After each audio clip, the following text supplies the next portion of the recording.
Hello, my dear 12th board aspirants. My name is Neha Sachdev and I wholeheartedly welcome you to Step Up Academy. और आज हम start करने वाले हैं आप लोगों की मेन रीडर बुक फ्लामिंगो का चैप्टर नंबर 6, जिसका टाइटल है पोएट्स एंड पैनकेक्स का डिटेल्ड एक्सप्लेनेशन इस वीडियो में। वर्ड टू वर्ड हम पूरी चैप्टर को पढ़ेंगे, बट इससे पहले हम एक थोड़ा सा इंट्रैक्शन देखेंगे जिससे कि हमें चैप्टर के बारे में कुछ पता चल जाए and we can develop a connect. Also will understand about the author and theme of this chapter. But ये सब proceed करने से पहले let me justify with the title Poets and Pancakes. तो क्या समझ में आ रहा है ये क्या रिलेशन है कि खाने वाले पैनकेक्स है? नहीं, तो यहाँ पे बात हो रही है पोएट्स की। पोएट्स यहाँ पे बताया गया है राइटर्स को जो कि स्टोरीज लिखते हैं, जो कि पोएम्स लिखते हैं, उनको बोला गया है। And pancakes refer to a makeup brand which was used in the previous time for doing makeup of actors और एक्ट्रेसेस। तो क्या रिलेशन समझ में आ रहा है? स्टोरीज लिखी जाती है, गाने लिखे जाते हैं, पोएम्स लिखी जाती है और मेकअप किया जाता है। तो एग्जैक्टली ये जो चैप्टर है पोएट्स एंड पैनकेक्स, सबसे पहले तो ये एक्सकर्प्ट किया गया है from the Ashokamitran's book that is my years with boss. उसमें से ये पार्ट को एब्स्ट्रैक्ट किया गया है। यहाँ ये एक एक्सट्रैक्ट है which is in the form of poets and pancakes. ये जो स्टोरी है ये बेस्ड है जेमिनी स्टूडियो के, जो चेन्नई में बहुत ही पॉपुलर फिल्म मेकिंग स्टूडियो था। अब पहले के टाइम पे स्टूडियोज की अपनी ही बहुत ज़्यादा सिग्निफिकेंस होती थी और यहाँ पे मैं बताया गया है कि जेमिनी स्टूडियो के जो ओनर है दैट इज मिस्टर एस वाशिन, और उसमें कितने लोग हैं अलग अलग डिपार्टमेंट्स में जो काम करते हैं और और उन लोगों की कितनी इंपॉर्टेंस है उस जेमिनी स्टूडियो को हाइट पे लाने के लिए। मतलब जेमिनी स्टूडियो अगर सक्सेस हुई है तो it is because of all the significant role that people are playing in there. ठीक है, और हमें यहाँ पे क्या पता चलेगा कि कैसे लोग वहाँ पे काम करते हैं। जैसे कि अगर हम बात करें, हमें लगता है कि मूवी मेकिंग वाओ कितनी अच्छी इंडस्ट्री है, कितना मजा आता होगा, बट एग्जैक्टली यहाँ पे थोड़ा क्रिटिक भी करा गया है। बताया गया है कि पैनकेक लोड्स ऑफ ट्रक्स में, मतलब ट्रक में भर के लोड होके आता था, और जब पब्लिक शूटिंग करनी होती, जब मास शूटिंग करनी होती, मतलब जहाँ पे बहुत ऑडियंस चाहिए होती थी, वहाँ पे ऐसे मेकअप किया जाता, लाइक भर के जैसे स्लैप कर रहे हैं हम किसी को, मतलब मेकअप लिया और ऐसे थोप दिया ऐसे करके। तो ये भी हमें पता चला था। और एक सुबु जो मेन यहाँ पे एक अच्छा कैरेक्टर है which was right hand to the director of this studio, वो क्या एक सिग्निफिकेंट रोल प्ले करता है, how clever that person was, and also we would get to know about Ashoka Mitran जो कि यहाँ पे क्या रोल प्ले करते थे। एक सबको लगता था काफी इनसिग्निफिकेंट रोल है, but actually he was doing a very good job, और उनको जेमिनी स्टूडियो के बारे में, हर लोग के बारे में, हर डिपार्टमेंट के बारे में बहुत अच्छे से इंफॉर्मेशन थी। और उनका बड़ा एक बेसिक सा जॉब था, वो क्या करते थे, पेपर में जो न्यूज आती थी उनकी कटिंग्स और क्लिपिंग्स को एक फाइल में स्टोर करना।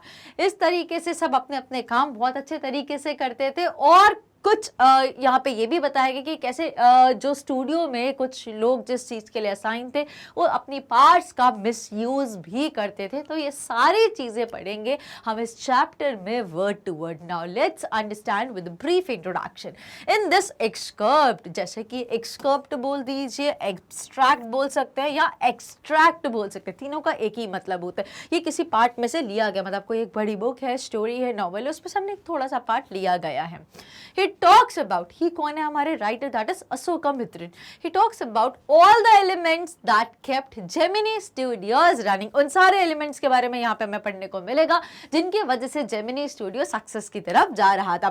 From pancake makeup to the office boy of the makeup department, मतलब एक पैनकेक जो मेकअप की जो ब्रांड है वहां से लेके ऑफिस बॉय जो था मेकअप डिपार्टमेंट का, वहां तक हमें पता चलेगा। सुबु टू द लॉयर, हमें इन सब के बारे में भी पता चलेगा। Every element helped in making Gemini Studios a successful film producing company. Now, let's understand about the great author of this chapter. So, Ashoka Mitran, who was born in the year 1931 and died in year 2017, he was a Tamil writer, recounts his years at Gemini Studios in his book My Years with Boss.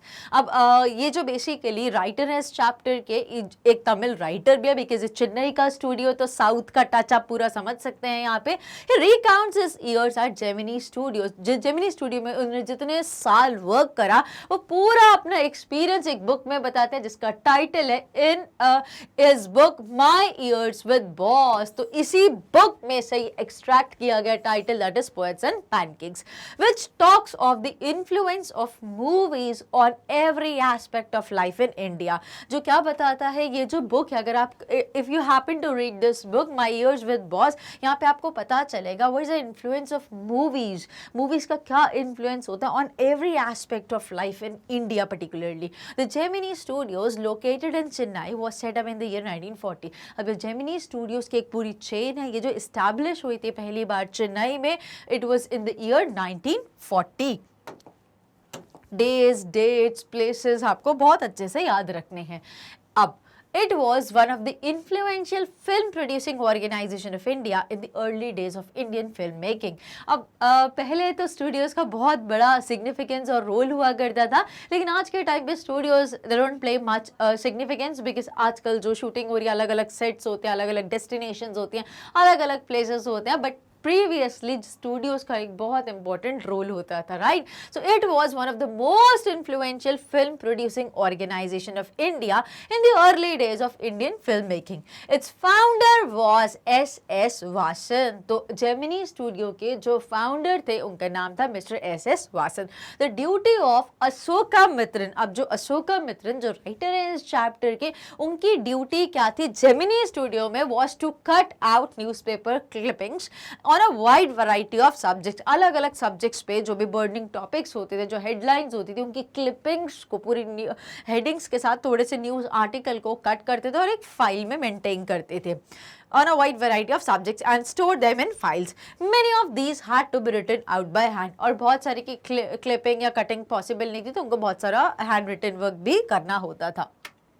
Now, although he performed an insignificant task or function, he was the most well informed of all the members of the Gemini family. हालांकि देखने में लगता है कि इनका role क्या ही था, ये क्या काम है, क्या बैठे आते हैं सुबह ऑफिस, पेपर की कटिंग करते हैं, कुछ कुछ लिखते रहते हैं, टाइटल लिखते हैं, उनकी न्यूज़ लिखते हैं और फाइल करते हैं और चले जाते हैं। But he was the most informed person of in the entire Gemini studio. उनको हर एक पर्सन के बारे में, हर एक डिपार्टमेंट के बारे में बहुत अच्छे से इंफॉर्मेशन रहती थी। The following is an excerpt from his book, that is Ashoka Mitran की जो बुक है My Years with Boss, उसमें से एक्सकर्प्ट करा है पार्ट जिसको हम एक चैप्टर के फॉर्म में पढ़ने वाले। Let's understand about the theme of this chapter.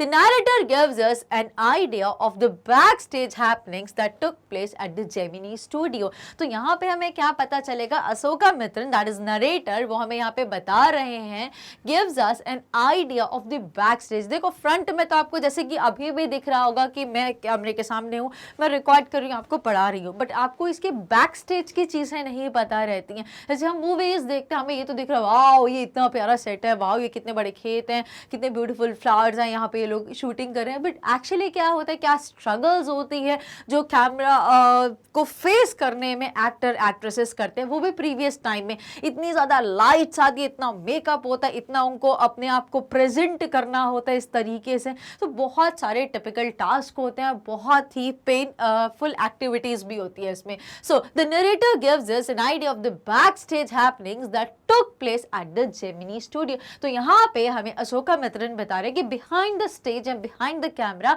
क्या क्या चीजें होती थी जेमिनी स्टूडियो में, उनके बारे में पता चल रहा है। And the relationship between the various artist, और डिफरेंट आर्टिस्ट के बीच में कैसा रिलेशन होता था, poets and other team members, various artist, poets और बाकी टीम मेंबर्स के बीच में हेल्दी रिलेशन था, बिटर था या किसका कैसा था, ये सारी चीजें हमें पता चलेंगी इस चैप्टर में।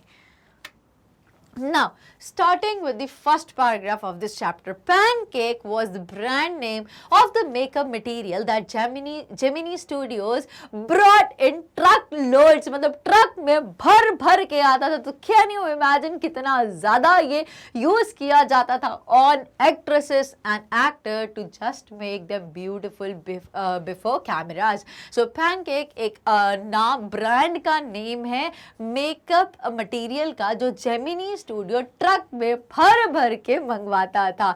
Greta Garbo one must have used it, Miss Gohar must have used it, Vyjayanthimala too must also have used it, but Rati Agnihotri may not have even heard of it. अब यहाँ पे क्या बता रहे हैं, ग्रेटा गार्बो ने इसको बहुत अच्छे से यूज किया होगा, मिस गोहर ने भी बहुत अच्छे से यूज किया होगा, विजयंती माला ने भी इसको काफी अच्छे से यूज किया है, and it was also used by Rati Agnihotri, sorry but हो सकता है रति अग्निहोत्री ने इसके बारे में सुना भी ना हो, क्योंकि बहुत पहले यूज होता था, फिर उसके बारे में बाद में यूज होना बंद हो गया था।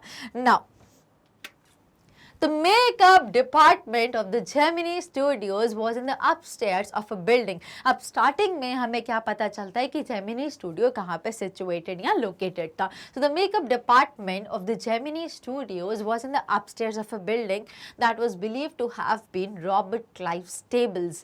तो अब यहाँ पे क्या बताया, मतलब क्या बताया गया, पहले कोई जगह अस्तबल थी जहाँ पे घोड़े, जहाँ पे गाय भैंसों को रखा जाता है, और अब वहाँ पे कुछ रेनोवेशंस हुए, कुछ ऑफ कोर्स कुछ ना कुछ चेंजेस हुए, और जो अब यहाँ पे मेकअप स्टूडियो बन गए। सो द मेकअप डिपार्टमेंट, देखो अगर हम एक स्टूडियो की बात करें तो उसमें बहुत सारे डिपार्टमेंट्स होंगे। एक डिपार्टमेंट होगा जहाँ पे स्टोरी राइटिंग होती, जहाँ पे स्क्रिप्ट्स लिखी जाती होंगी, एक डिपार्टमेंट होगा जहाँ पे मेकअप किया जाता होगा, एक डिपार्टमेंट होगा जहाँ पे रिकॉर्डिंग की जाती होगी, एक डिपार्टमेंट, मतलब हर एक डिपार्टमेंट एडिटिंग होती होगी, फिर सिंक्रोनाइज करते होंगे, तो ये पूरे डिपार्टमेंट्स के अलग अलग रोल्स होते होंगे। तो ऐसे ही बात हो रही है यहाँ पे मेकअप डिपार्टमेंट की जेमिनी स्टूडियो में। ये कहाँ पर सिचुएटेड था, अपस्टेयर्स ऑफ अ बिल्डिंग, एक बिल्डिंग थी उसके ऊपर वाले फ्लोर पे था, जो बिलीव किया जाता है कि ये पहले रॉबर्ट क्लाइव का स्टेबल था। स्टेबल क्या होता है, building set apart and adapted for keeping horses, जहाँ पे घोड़ों को रखा जाता है।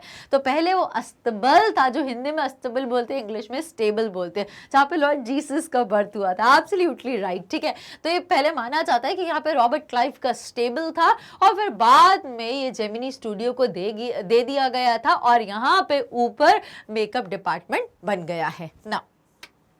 A dozen other buildings in the city are said to have been his residence. For his brief life and an even a briefer stay in Madras, Robert Clive seems to have done a lot of moving besides fighting some impossible battles in remote corners of India and marrying a maiden in St. Mary's Church in Fort St. George in Madras। तो अब यहाँ पे क्या पता चला कि बहुत सारी और डजन अदर बिल्डिंग्स, डजन का मतलब यहाँ पे क्या होता है, लगभग 10 से 12, डजन प्रिसाइसली 12, एक डजन में 12 नंबर होते हैं, 12 पीसेस होते हैं। So a dozen other buildings in the city, और ऐसे 10 से 12 लगभग ऐसी बिल्डिंग्स थी सिटी में, who are said to have been his residence. ऐसा माना जाता है कि किसकी, हिज कौन है यहाँ पे, रॉबर्ट क्लाइव, जो हमने यहाँ पे प्रीवियसली देखा था, रॉबर्ट क्लाइव स्टेबल्स, ठीक है। तो यहाँ पे 12 अदर ऐसी कुछ बिल्डिंग्स हैं जो माना जाता है कि रॉबर्ट क्लाइव के रेजिडेंस थे। फॉर हिज ब्रीफ लाइफ, उनकी बहुत छोटी लाइफ थी, and an even briefer stay in Madras, और लाइफ भी उनकी लाइफ टेन्योर भी छोटा था, और मद्रास में तो बहुत ही कम समय के लिए वो रहे। Robert Clive seems to have done a lot of moving besides, और ऐसा माना जाता है कि रॉबर्ट क्लाइव ने बहुत सारी जगहों पे मूव करा, कभी यहाँ पे, फिर यहाँ से, फिर वहाँ पे, ऐसे। So besides fighting some impossible battles in remote corners of India, अब इन्होंने क्या क्या करा है, बिसाइड्स फाइटिंग सम इम्पॉसिबल, कुछ ऐसे बैटल्स थे जो कि बिल्कुल जीतना इम्पॉसिबल था। तो ऐसे रिमोट कॉर्नर्स, मतलब बहुत ही छोटे, जो कस्बे बोलते हैं ना हिंदी में, exactly that. So a place that is located away from the populated areas, तो बहुत छोटे रिमोट कॉर्नर्स ऑफ इंडिया में उन्होंने इम्पॉसिबल बैटल्स को फाइट किया, एंड मैरी करा एक मेडन को, कहाँ पे, सेंट मेरीज चर्च में, जो कहाँ पर है, इन फोर्ट सेंट जॉर्ज इन मद्रास में ही, और वहाँ पे उन्होंने किससे शादी करी, एक मेडन से शादी करी in this place. Now the makeup room and the look of a hair cutting saloon with lights at all angles, around half a dozen large mirrors। अब यहाँ पे exactly जैसा कि आप इस इमेज से देख सकते हो, और थोड़ा बहुत आप समझने की कोशिश कर सकते हो कि कैसा स्टूडियो में जो रूम होते होंगे, जो डिपार्टमेंट्स होते होंगे, स्पेसिफिकली अगर हम बात करें मेकअप रूम की, तो वो कैसा लगता होगा। The makeup room had the look of a hair cutting saloon, तो मेकअप रूम जहाँ पे होता है, जैसे हम सलून्स जाते हैं ना, बिल्कुल ऐसे या बड़े बड़े मिरर्स होते हैं, सिटिंग कंफर्टेबल होती है, आपका मेकअप किया जाता है पूरा टाइम सामने बैठा के मिरर्स के. So the makeup room had the look of a hair cutting saloon with lights at all angles, around half a dozen large mirrors. बड़े बड़े लगभग 5-6 बड़े बड़े मिरर्स होते हैं और हर एंगल से, इधर से लाइट आ रही, इधर से लाइट आ रही, इधर से, नीचे से, ऊपर, सब तरफ से लाइट्स, कैमरा, एक्शन, बस यही होता था. तो सारी तरफ से लाइट, सारे बड़े बड़े मिरर्स लगे और आपका मेकअप वहां पे किया जाता था. So this was the look of makeup room. Now they were all in incandescent lights, so you can imagine the fiery misery of those subjected to makeup. तो यहाँ पे एक बहुत इंपॉर्टेंट चीज बोली गई है कि जो हम बात कर रहे थे बिहाइंड द कैमरा, या अगर हम बैक स्टेज लोगों की बात करें तो उनकी क्या कंडीशन होती है. This was exactly the fiery misery of those subjected to makeup.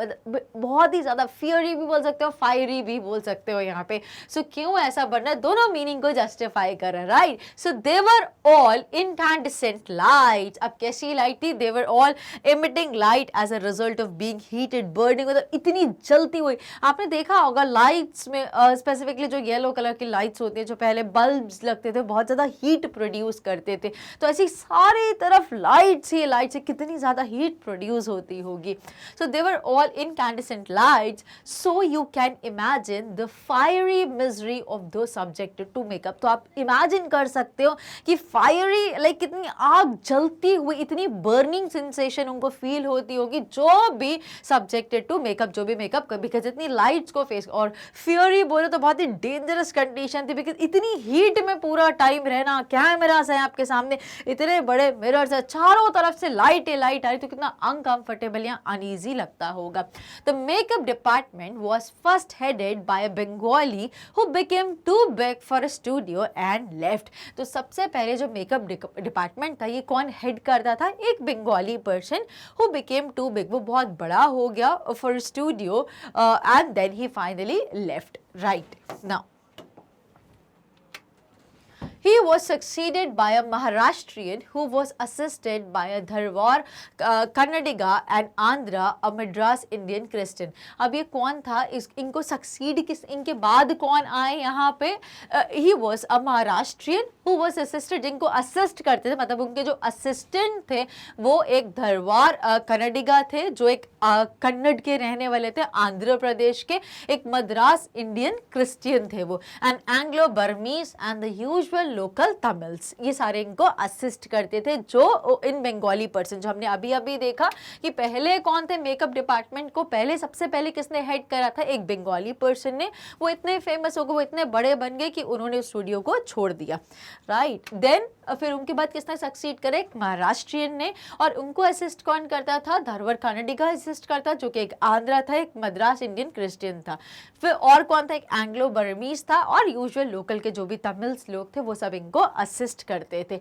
All this shows that there was a great deal of national integration long before AIR and Doordarshan became broadcasting programs on national integration. तो ये सारे नाम से हमें पता चलता है कि बेसिकली चेन्नई की एक चेन थी, चेन्नई में स्टूडियो स्टार्ट हुआ जहाँ पे तमिलियंस वर्क करते थे, वो तो ऑब्वियस है. फिर वहाँ पे आंध्र के लोग भी थे, कन्नडियंस भी थे कुछ, और यहाँ पे हमें पता चल रहा है कि एंग्लो फिर बंगाली पर्सन हेड करता था मेकअप डिपार्टमेंट को. फिर उनके बाद महाराष्ट्रियन पर्सन आए वहाँ पे, और फिर उनको असिस्ट करते थे एंग्लो बर्मीज और लोकल तमिल के लोग. तो इन सब से पता चलता है, all this shows that there was a great deal of national integration. What is national integration? अलग-अलग people belonging to different races, religions, regions, caste, community, culture, languages, but have a common sense of one. ठीक है, तो यहाँ पे हमें great deal of national integration भी देखने को मिलता है. All this shows that there was a great deal of national integration long before All India Radio and Doordarshan began broadcasting programs on national integration. और इसके बाद बहुत बाद में जब ऑल इंडिया रेडियो इंट्रोड्यूस हुआ, दूरदर्शन, तो उन्होंने नेशनल इंटीग्रेशन पे प्रोग्राम्स शुरू करे. इससे पहले इन्होंने एक लाइव एग्जांपल सेट कर चुके थे already Gemini studios, right. Now This gang of nationally integrated makeup men could turn any decent looking person into a hideous crimson hued monster with the help of truckloads of pancake and a number of other locally made potions and lotions. Those were the days of mainly indoor shooting and only 5% of the film was shot outdoors. तो यहाँ पे हमें बहुत किस तरीके से बोला गया, लाइक यहाँ पे इतना हॉरिबल तरीके से बताया गया है कि बैक स्टेज जो एक्टर एक्ट्रेसेस थे कितना बुरी तरीके से उनके साथ ट्रीट किया जाता था और कितनी बुरी कंडीशन या पैथेटिक कंडीशन उन लोगों की होती थी. So this gang of nationally integrated makeup man, अभी जो अलग अलग जगह के जो लोग आके जो मेकअप डिपार्टमेंट को हेड कर रहे हैं, वहां के मेकअप मैन को टर्न कोई भी डिसेंट लुकिंग पर्सन, मतलब बहुत ही डिसेंट सा बहुत ही सिंपल लुकिंग पर्सन को भी एक हिडियस क्रिम्सन ह्यूड बना देते थे. सो what is hideous crimson ह्यूड? Extremely अगली डीप रेड कलर, मतलब इतना कलर्स लगा के मेकअप पोत के, मैं ये नहीं बोल रही मेकअप करके, बट मेकअप इतना ज्यादा पोत दिया जाता था कि उससे कोई भी एक डिसेंट सा पर्सन भी बहुत ही बुरा या वाहियात या भद्दा दिखने लग जाता था. इनफैक्ट मॉन्स्टर, बिल्कुल भूत, जैसे हम देखा है ना कि जब हैलोवीन डे होता है तो बहुत ज्यादा पाउडर लगा के, बहुत ज्यादा लिपस्टिक लगा के, ओवर मेकअप करके भूत बना दिया जाता है. सो यही कुछ इमेज आप यहाँ पर भी समझ सकते हो, with the help of truck loads of pancakes. और जैसे कि हमने देखा था क्यों ऐसा कर रहे थे, क्योंकि ट्रक्स में भर के उनका मेकअप का ये ब्रांड आता था, that is pancakes. And a number of other locally made, वो भी कोई ब्रांडेड नहीं, लोकल के ही कुछ पोशंस और लोशंस बनते थे, वो इन एक्ट्रेसेस या एक्टर्स पे भर के यूज किया जाता था, उनको खूबसूरत दिखाने के लिए नहीं, उनको बदसूरत दिखाने के लिए. तो यहाँ पे पता चल रहा है मेकअप जेमिनी स्टूडियो के हर एक डिपार्टमेंट में जो लोग थे वो अपने रोल्स और रिस्पॉन्सिबिलिटीज को कितने सक्सेसफुली या अनसक्सेसफुली करते थे. राइट, व्हाट इज पोशंस है, a liquid mixture and lotions, ये लोग सब लोकल प्रोड्यूस कुछ यूज करते हैं, लोकल कंपनीज के प्रोडक्ट्स यूज करते थे इन एक्टर्स और एक्ट्रेस को भूत दिखाने के लिए. Those were the days of mainly indoor shooting. और तब की बात है जब सिर्फ इंडोर शूटिंग के 1940s की बात हो रही है यहाँ पे, in the 1940 prior to independence. तो तब वहाँ पे सिर्फ इंडोर शूटिंग का फैशन था, तब कुछ आउटडोर शूटिंग्स बहुत ज़्यादा प्रिवेलेंट नहीं थी, मतलब बाहर लोकेशंस पे, डेस्टिनेशंस पे शूटिंग नहीं हुआ करती थी. एंड ओनली 5%, हार्डली 5% थी जो फिल्म जो होती थी बाहर सेट्स पे कहीं शूट की जाती थी, अदरवाइज पूरी स्टूडियोज के अंदर ही शूट होती थी.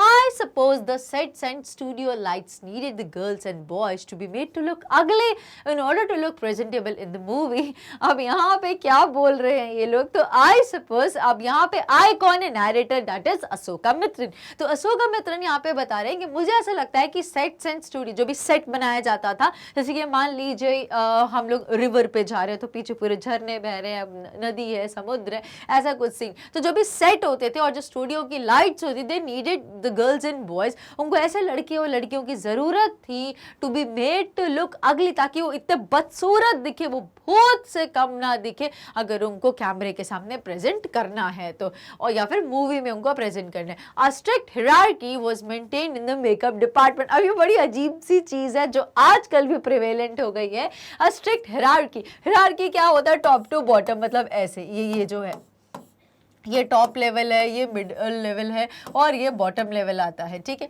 तो यहाँ पे ऐसी strict hierarchy is what a system in which members of an organisation और society are ranked according to relative status और अथॉरिटी के हिसाब से. जब हम लोगों को डिफाइन करते हैं उनकी पोजीशन, तो इसको हिरार्की बोला जाता है. और ऐसे ही जेमिनी स्टूडियोज में भी एक स्ट्रिक्ट हिरार्की को फॉलो किया जाता है, which was maintain in the makeup department में. मतलब कि जो हेड मेकअप आर्टिस्ट होता था वो सिर्फ जो लीड जो मेन एक्टर या एक्ट्रेस होते थे उन्हीं का मेकअप करते थे. फिर जो उनके जो जूनियर होते थे वो जो सेकंड या जो असिस्टेंट जो एक्टर एक्ट्रेस हैं जो सपोर्टिंग रोल में उनका मेकअप करते थे. फिर बाकी जो उसमें ऑडियंस बनाई जाती थी उनका कोई भी मेकअप. तो ऐसा कुछ हायरार्की बताई गई है. तो strict hierarchy was maintained in the makeup department. The chief makeup man made the chief actress and actors and actresses ugly. तो ये क्या करते थे, उनको सुंदर बनाने का काम नहीं करते करते थे मेकअप आर्टिस्ट या मेकअप मैन, ये लोग क्या करते, जो मेन एक्टर्स या मेन एक्ट्रेसेस होती थी मूवी की, उनको ये बदसूरत बनाते थे, और उनके जो सीनियर असिस्टेंट होते थे वो सेकंड हीरो हीरोइन को, और जो जूनियर असिस्टेंट होते थे, जो मेन कॉमेडियन और ऐसे ही करके जो भी असिस्टेंट रोल में होते थे, उन सबका मेकअप किया करते। तो इस तरीके से इस हायरार्की को मेकअप डिपार्टमेंट में बहुत स्ट्रिक्टली फॉलो किया जाता था in Gemini Studios. The players who played the crowd were the responsibility of the office boy, और जितने भी प्लेयर जो क्राउड का रोल प्ले करते थे, मतलब हमने देखा होगा ना ऐसी मूवीज जहाँ पे भीड़ होती थी, मतलब मान लीजिए एक्टर और एक्ट्रेस एक स्वीट शॉप पे खड़े हैं, तो वहाँ पे आसपास बहुत ज्यादा भीड़ है, तो उन भीड़ का जो ग्रूमिंग या मेकअप जो करते थे उनको भी बदसूरत दिखाने के लिए, वो कौन करता था, वो एक सिंपल ऑफिस बॉय ही कर लेता था। वो सफिशिएंट करना क्या था, मेकअप की ब्रांड ली, दैट इज पैनकेक लिया और भर भर के उनके मुंह पे स्लैप कर दिया। So even the makeup department of the Gemini studio had an office boy, और इनफैक्ट जो मेकअप डिपार्टमेंट था जेमिनी स्टूडियो का, पर्सनल खुद का ऑफिस बॉय भी था उस पर्टिकुलर डिपार्टमेंट का, पूरे स्टूडियो की बात नहीं हो रही अभी। On the days when there was a crowd shooting, और इन दिनों में जब क्राउड शूटिंग हुआ करती है, मतलब जहां पे हमें ऑडियंस या बहुत लोग भीड़ दिखानी होती थी, you could see him mixing his paint in a giant vessel. तब आप देख सकते थे इस ऑफिस बॉय को क्या करता है, एक बड़ा सा बर्तन लेता था और इस पेंट को, जो कि पैनकेक है, इसको डालता था बड़े से बर्तन में और उसको अच्छे से मिक्स करके स्लैप करता था ऑन द क्राउड प्लेयर्स। तो आप कैसा इमेजिन कर सकते हैं, आई होप बहुत क्लियरली इमेजिन कर सकते हैं और उसको फील किया जा सकता है। Now the idea was to close every pore on the surface of the face in the process of applying makeup. अब इसका पर्पस क्या रहता था, ऐसा क्यों इतना भर भर के करते थे, so that the skin to look even, देखिए बिल्कुल क्लियर, देखिए जिसमें हमारी जो स्किन होती है ना, इसमें पोर्स होते हैं जिसके थ्रू स्किन ऑक्सीजन ब्रीथ करती है, ठीक है। तो idea was to close every pore on the surface of the face, हर एक जो पोर दिख रहा है उसको अच्छे से मेकअप भर दो और वो पूरी पैक हो जाए, like this. He wasn't exactly a boy, he was in his early 40s। और ये जो ऑफिस बॉय, जो मेकअप स्टूडियो मेकअप डिपार्टमेंट में ये जो ऑफिस बॉय जिसकी बात हो रही है, जो क्राउड शूटिंग के टाइम पे मेकअप किया करता था क्राउड का, वो एक्चुअली एक लड़का नहीं था, he was in his early 40s, वो लगभग 40 साल का था, 41, 42, 43, 4 तक उसकी कुछ एज थी। Having entered the studio years ago, और ये जेमिनी स्टूडियो बहुत साल पहले एंटर हुआ था इस उम्मीद से of becoming a star actor or a top screenwriter, director or lyrics writer. He was a bit of a poet. और ये जो अब ऑफिस बॉय 40 साल या 43-44 years का जो ऑफिस बॉय है, वो बहुत साल पहले जेमिनी स्टूडियो में एंटर किया था इस उम्मीद के साथ कि वो एक स्टार एक्टर बनना चाहता है या फिर टॉप स्क्रीन राइटर बनना चाहता है, वो नहीं तो डायरेक्टर बन जाएगा या लिरिक्स राइटर बन जाएगा, या फिर he was a bit of a poet, और हकीकत में देखा जाए तो थोड़ा बहुत वो शेरो शायरियां भी कर लेता था। In those days I worked in cubicle, two whole sides of which were French windows. अब उन दिनों की बात बता रहे अशोका मित्रन, तब वो कहाँ पे थे, वो वर्क करते थे क्यूबिकल में, मतलब जेमिनी स्टूडियो में। क्यूबिकल समझते हो, मतलब छोटे छोटे बॉक्सेस जैसे बना दिए जाते हैं, ऐसे लगे लगे लगे, लाइक समथिंग लाइक दिस, ऐसा करके ऐसा ऐसा ऐसा, जिसमें लोग यहाँ पे बैठे हुए हैं वर्क कर रहे हैं ऐसे करके। तो ऐसा जो क्यूबिकल्स होते थे, इनमें अशोका मित्रन उस समय काम कर रहे थे जेमिनी स्टूडियो में। सो इन दोज डेज, उन दिनों की बात है जब अशोका मित्रन एक क्यूबिकल, व्हाट इज क्यूबिकल है, a small partition of area of a room, मतलब मान लीजिए पूरा एक रूम है तो इसका जो पार्टीशन किया गया है, जो छोटा सा एरिया है, उसको क्यूबिकल बोला जाता है, क्यूब जितना, right. So two whole sides of which were French windows, की जो पूरी दोनों साइड्स थे फ्रेंच विंडोज थी। What is French window, each of a pair of glazed doors in an outside wall serving as a window and door typically opening onto a garden or balcony। अब जिसकी जो on two whole sides of which were French windows, अब वो जो cubicle था उसकी जो दोनों साइड्स थी वो फ्रेंच विंडोज थी, मतलब वो विंडो भी थी, वो एज अ डोर भी यूज किया जा सकता है, जिसको अगर आप खोलो तो आपको बाहर बालकनी या गार्डन का व्यू देखने को मिलेगा। So this was all about this. Now let's read further. I did not know at that time they were called French windows. अब अशोका मित्रन यहाँ पे बोलते हैं मुझे उस टाइम पे इस चीज़ के बारे में नहीं पता था कि ऐसे जो व्यूज होते हैं साइड में या ऐसी विंडोज या डोर्स होते हैं इनको फ्रेंच विंडोज बोला जाता है. Seeing my sitting at my desk tearing up newspapers day in and day out, most people thought I was doing next to nothing. अब वो क्या बोल रहे हैं, तब तो उनको फ्रेंच विंडोज के बारे में पता भी नहीं था अशोका मित्रन को, तो बोलते हैं seeing my sitting at my desk. और जब लोग मुझे देखते थे कि मैं अपनी जगह मैं आता हूँ सुबह अपनी जगह पे बैठ जाता हूँ और कुछ कागज के टुकड़े न्यूज़पेपर से फाड़ता रहता हूँ, कुछ क्लिपिंग्स काटता रहता हूँ, कुछ लिखता रहता हूँ, पूरा दिन भर मैं जब आता हूँ जाता हूँ पूरा टाइम यही काम करता रहता हूँ. तो बहुत सारे लोग जो जेमिनी स्टूडियोज में थे वो कंसिडर करते थे कि मैं कुछ बिल्कुल फालतू का ही काम करता हूँ, कुछ बहुत ज़रूरी काम नहीं करता, फालतू का ही काम मैं पूरा दिन करता रहता हूँ. But that was very important, right. Now it is likely that the boss thought likewise too. और ये ऑब्वियस सी बात है कि बॉस जो थे वहाँ के, दैट इज एस जो फाउंडर थे mister S Vasan of Gemini Studios, he also it is likely that the boss thought likewise too. और ये बहुत ऑब्वियस सी बात है कि जो बॉस थे mister S Vasan Gemini Studios के, वो भी ऐसा ही सोचते थे कि बिल्कुल फालतू का काम करता रहता, like is good for nothing. So anyone who felt I should be given some occupation would बग into my cubicle and deliver an extended lecture. तो किसी को भी लगता था कि ये तो बिल्कुल फालतू का इंसान है, किसी को कोई भी काम करवाना होता था, कुछ इंस्ट्रक्शन देनी होती थी तो उसके क्यूबिकल में आ जाते थे, मतलब अशोका मित्रन के क्यूबिकल में आ जाते और उनको कुछ एक अच्छा सा टास्क असाइन कर देते, बिकॉज उनको तो लगता था तो फालतू के काम करता रहता है. So anyone who felt I should be given some occupation would बग इनटू माय क्यूबिकल, मेरे क्यूबिकल में आ जाता and deliver an extended lecture, अच्छा बड़ा भाषण दे देते अपने काम के लिए और वो करवा लेते थे मुझसे. Now, the boy in the makeup department had decided I should be enlightened on how great literary talent was being allowed to go waste in a department which is just fit only for barbers and perverts. तो यहाँ पे हमारे office boy, that is office uncle actually, they decide करा that I should be enlightened. What is enlightened meaning? Having or showing rational, modern and well informed outlook. तो अब हमारे office boy ने ऐसा जो 40s की एज में थे, अर्ली 40s, उन्हें डिसाइड करा that I should be enlightened how great literary talent was being allowed to go waste. अब मुझे इस चीज की सही नॉलेज मिलनी चाहिए. I should be enlightened with that कि how great, मेरे पे कितना लिटरेचर की नॉलेज है.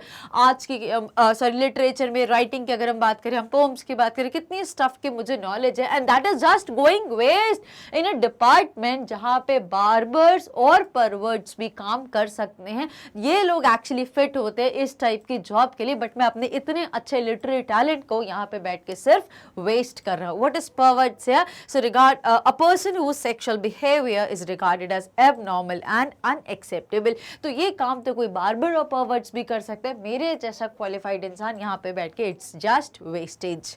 Now soon I was praying for crowd shooting all the time. Nothing short of it could save me from his effects. अब यहाँ पे अशोका मित्रन क्या बोलते हैं कि मैं बहुत जल्दी प्रे कर रहा था कि क्यों क्राउड शूटिंग क्यों नहीं है, बिकॉज क्राउड शूटिंग होती थी तो क्या होता था, ये ऑफिस बॉय का टास्क क्या था, जितने भी क्राउड के लोग हैं, जितने भी भीड़ है, उनका मेकअप करने का टास्क ऑफिस बॉय का रहता था.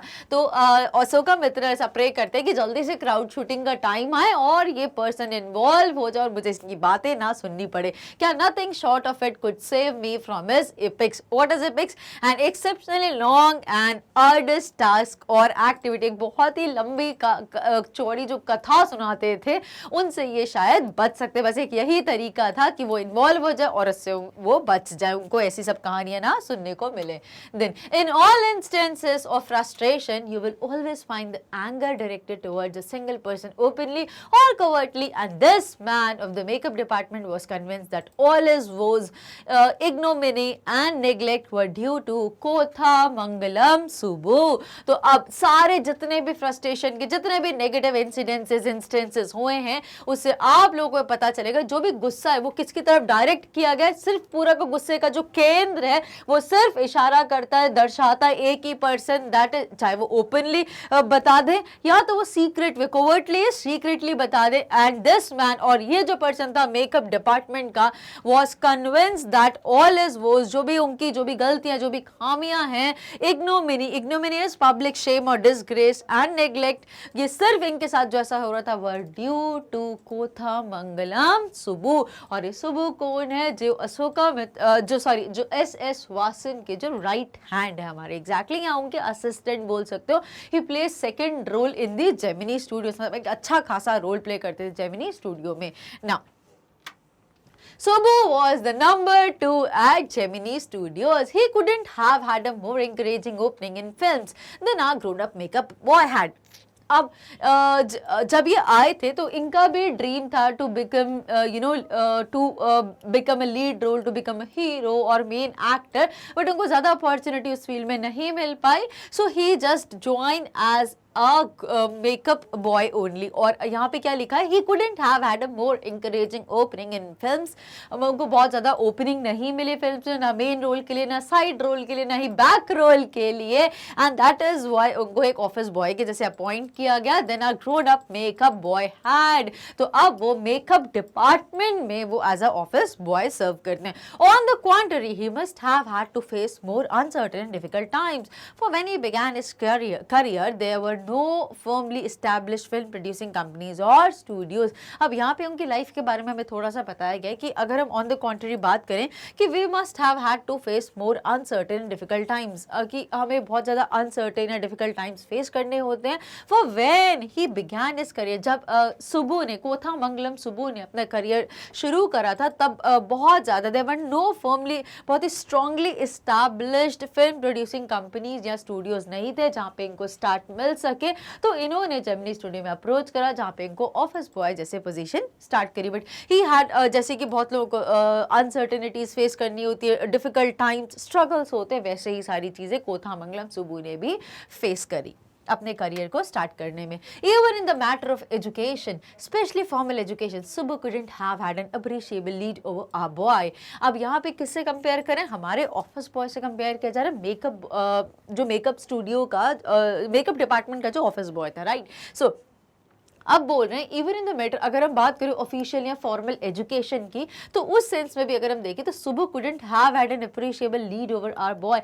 तो सुब्बू की क्वालिफिकेशन कोई बहुत ज़्यादा नहीं थी जितनी कि उस ऑफिस बॉय की थी। But by virtue of being born a ब्राह्मण, अ वर्च्यू इंडीड। हाँ, अब उस टाइम पे एक बहुत अच्छी चीज़ होती थी, कि अब बीइंग बॉर्न इन, ये तो बहुत फॉर्चुनेट की बात होती थी कि इज बॉर्न इन अ ब्राह्मण family, it was a really a virtue, एक बहुत ही पॉजिटिव एस्पेक्ट था, बहुत ही पॉजिटिव ट्रेट था उस समय पे। So he must have had exposure to more affluent situations and peoples. What is affluent here? Having a great deal of money और wealthy. सो उस समय ब्राह्मण फैमिली में बॉर्न होना उनके लिए एक बहुत पॉजिटिव प्रूव हो गया, and he must have had exposure to, और जिसकी वजह से उनको एक्सपोजर मिला, एक ग्रेट डील ऑफ वेल्थ, बहुत ही अच्छी सिचुएशन और अच्छे लोगों के साथ जुड़ने के लिए और उनके साथ काम करने के लिए।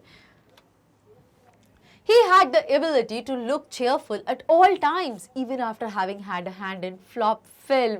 He always had work for somebody. He could never do things on his own, but his sense of loyalty made him identify himself with his principle completely and turn his entire creativity to his principle's advantage. He was tailor-made for films. तो यहाँ पे क्या पता चलता है? He had the ability, मतलब कोथामंगलम सुब्बू की ये क्षमता थी to look, वो हमेशा cheerful, हमेशा happy, energetic दिखते थे at all times, even after having had a hand in a flop film. भले वो जब एक flop film में काम कर रहे थे तब भी वो बहुत हैप्पी और चीयरफुल हमेशा देखने को मिलते थे। He always had work for somebody. He could never do things on his own. वो हमेशा कभी ना कभी किसी के अंडर ही काम करते थे, वो खुद से कभी काम नहीं कर सकते थे इंडिपेंडेंटली, मतलब एज अ लीड रोल में कभी प्ले नहीं कर सकते थे, क्योंकि वो किसी के असिस्टेंट वाली पोस्ट पे ही अच्छे थे, कोई उनको डायरेक्ट करे, कोई उनको गाइड करे, तभी he was doing the things well. But his sense of loyalty, a strong feeling of support for someone, but जो उनकी जो लॉयलिटी थी, जो उनका डेडिकेशन था, जो उनकी ईमानदारी थी, that made him identify himself with this principle completely and turn his entire creativity to his principles advantage. बस उनका एक ही यही जो एक बेस्ट ट्रेट था या उनकी ये बेस्ट क्वालिटी थी, that is sense of loyalty, which made him identify himself with this principle completely and turn his entire creativity to his principles advantage, बस इसी चीज की वजह से हमेशा वो आगे आ सके। He was tailor made for films, तो वो बने ही गए थे कि ही वॉज लाइक बहुत फिट चीज थी कि लाइक इनका जो करियर है या जो इनकी एसोसिएशन रहेगी वो सिर्फ फिल्म इंडस्ट्री में ही बहुत जस्टिफाई तरीके से वो फिट होते थे। Here was a man who could be inspired when commanded. The rat fights the tigress underwater and kills her, but takes pity on the cubs and tends them lovingly. I don't know how to do the scene, the producer would say, and Subbu would come out with 4 ways of the rat pouring affection on its victim's offspring. तो यहाँ पे क्या बताया गया? Here was a man, एक बात यहाँ पे एक इंस्टेंस रेस किया कि एक बार एक आदमी था who could be inspired when commanded, जो इंस्पायर होता है जब उसको कमांड करो तो उससे वो इंस्पायर हो जाता था। The rat fights the tigress underwater and kills her। मतलब एक एग्जाम्पल देखने को अगर आप समझो इस चीज से कि रैट फाइट किससे कर रहा है? टाइग्रेस से, मतलब यू नो शेरनी से फाइट कर रहा है under water and kills her, और रैट टाइग्रेस को मार देता है but takes pity on the cubs, but उसको बाद में उसके जो बच्चे होते हैं उन कब्स पे उसको दया आ जाती है एंड टेंड्स देम लविंगली, और उनको बहुत प्यार, उनके साथ बहुत अफेक्शनेट हो जाता है, बहुत प्यार दिखाता है। And I don't know how to do the scene, और फिर बोलते हैं क्या मुझे आगे नहीं पता कि सीन को क्या करना है। The producer would say and Subbu would come. अब जब प्रोड्यूसर यहाँ पे बिल्कुल दिमाग बंद हो जाता था, उनको आगे चीजें समझ नहीं आती, तो ऐसे टाइम पे सुबु वहां पे 4 ब्यूटीफुल आइडियाज के आता था और स्क्रिप्ट को कंप्लीट कराता था। So the producer would say and Subbu would come out with 4 ways of the rat pouring affection on its victims offspring की। इसके बाद मतलब इस पूरी स्क्रिप्ट को कंप्लीट करने के लिए जहाँ पे वो ब्लैंक हो जाते थे वहाँ पे सुबु उनको रिप्लेस कर सकता था। तो सुबु में इतना दिमाग था, इतना प्रैक्टिकल नॉलेज थी। that is why we call him the person who is fit for this industry। आगे पढ़ते हैं। Good, but I am not sure it is effective enough, the producer would say, and in a minute Subbu would come out with 14 more alternatives। तो अब यहाँ पे कितना मजा आ रहा है कि हाँ प्रोड्यूसर उसको अप्रिशिएट करते गुड, बट वो थोड़े से स्केप्टिकल होते कि पता नहीं यार ये इफेक्टिव लगेगा सीन में या नहीं लगेगा, I am not sure it is effective enough और नॉट, वो थोड़े से स्केप्टिकल होते। तो उस केस में प्रोड्यूसर वुड से, अब जब ऐसा प्रोड्यूसर बोलते उस केस में सुबु और 14 ऑल्टरनेटिव आइडियाज के साथ प्रेजेंट हो जाता था। So and in a minute, एक मिनट के अंदर Subbu would come out with 14 more alternatives. So this is how creative Subbu was, although he was not professionally or formally very much qualified। Filmmaking must have been and was so easy with a man like Subbu around, and if ever there was a man who gave direction and definition to Gemini Studio during its golden years, it was Subbu। तो इसीलिए सुबु का बहुत important role था Gemini Studios में and in bringing Gemini Studios a success। उसमें सुबु का बहुत important और crucial role, that is why only was considered the second position in Gemini Studios. अब यहाँ पे इसको समझते हैं, film making must have been and was so easy with a man like Subbu. अब फिल्म मेकिंग इंडस्ट्री यहाँ अगर हम बात करें कि इतनी क्यों इजी थी सुबु के लिए, if ever there was a man who gave direction and definition to, अगर कोई इंसान था जो जेमिनी स्टूडियोज को टाइम टू टाइम गाइड करता, उनको डायरेक्ट करता, उनको सजेशन देता, तो इट वाज जस्ट, और वो भी उसके गोल्डन पीरियड में। So credit goes just to Subbu. तो सुबु इतना ज़्यादा पोटेंशियल रखता था, इतना ज़्यादा क्रिएटिव था और इतना ज़्यादा सपोर्टिंग, डेडिकेटेड और लॉयल था टुवर्ड्स जेमिनी स्टूडियो, जो डायरेक्टली सक्सेस का हमें पैरामीटर पता चलता है ना। Subbu had a separate identity as a poet, and though he was certainly capable of more complex and higher forms, he deliberately chose to address his poetry to the masses. His success in films overshadowed and dwarfed his literary achievements, or so his critics felt। अब यहाँ पे सुबु के बारे में क्या बताया गया कि सुबु had a separate identity as a poet। अब सुबु एक पोएट भी बहुत अच्छे थे, एज अ पोएट बहुत अच्छी पोएट्री लिखते थे, तो उनकी एक अलग ही उनकी पहचान थी, एक अलग ही उन्होंने अपनी पहचान बनाई थी as a poet, and though he was certainly capable of more complex in higher forms, और सर्टेनली इससे कहीं गुना बेहतर और अच्छा वो बना सकते थे, परफॉर्म कर सकते थे, बट वो जानबूझकर ही deliberately is what on purpose choose to address his poetry to the masses, और इसीलिए वो अपनी पोएट्री वो टारगेट करते थे मास ऑडियंस को, कि भीड़ ज़्यादा से ज़्यादा लोग उसको चुने और समझे। वो सिंपल रखते थे, बहुत ज़्यादा कॉम्प्लिकेटेड या बहुत ज़्यादा उसको हाई लेवल की नहीं रखते, बिकॉज फिर इन्फर करना पड़ेगा लोगों को, कुछ इनडायरेक्ट मीनिंग हो गए, तो इसीलिए बहुत सिंपल और बहुत डायरेक्ट और क्लियर रखते थे, सो दैट मैक्सिमम पीपल उनकी पोएट्री को पढ़े, समझे और उनको इंटरेस्ट डेवलप हो।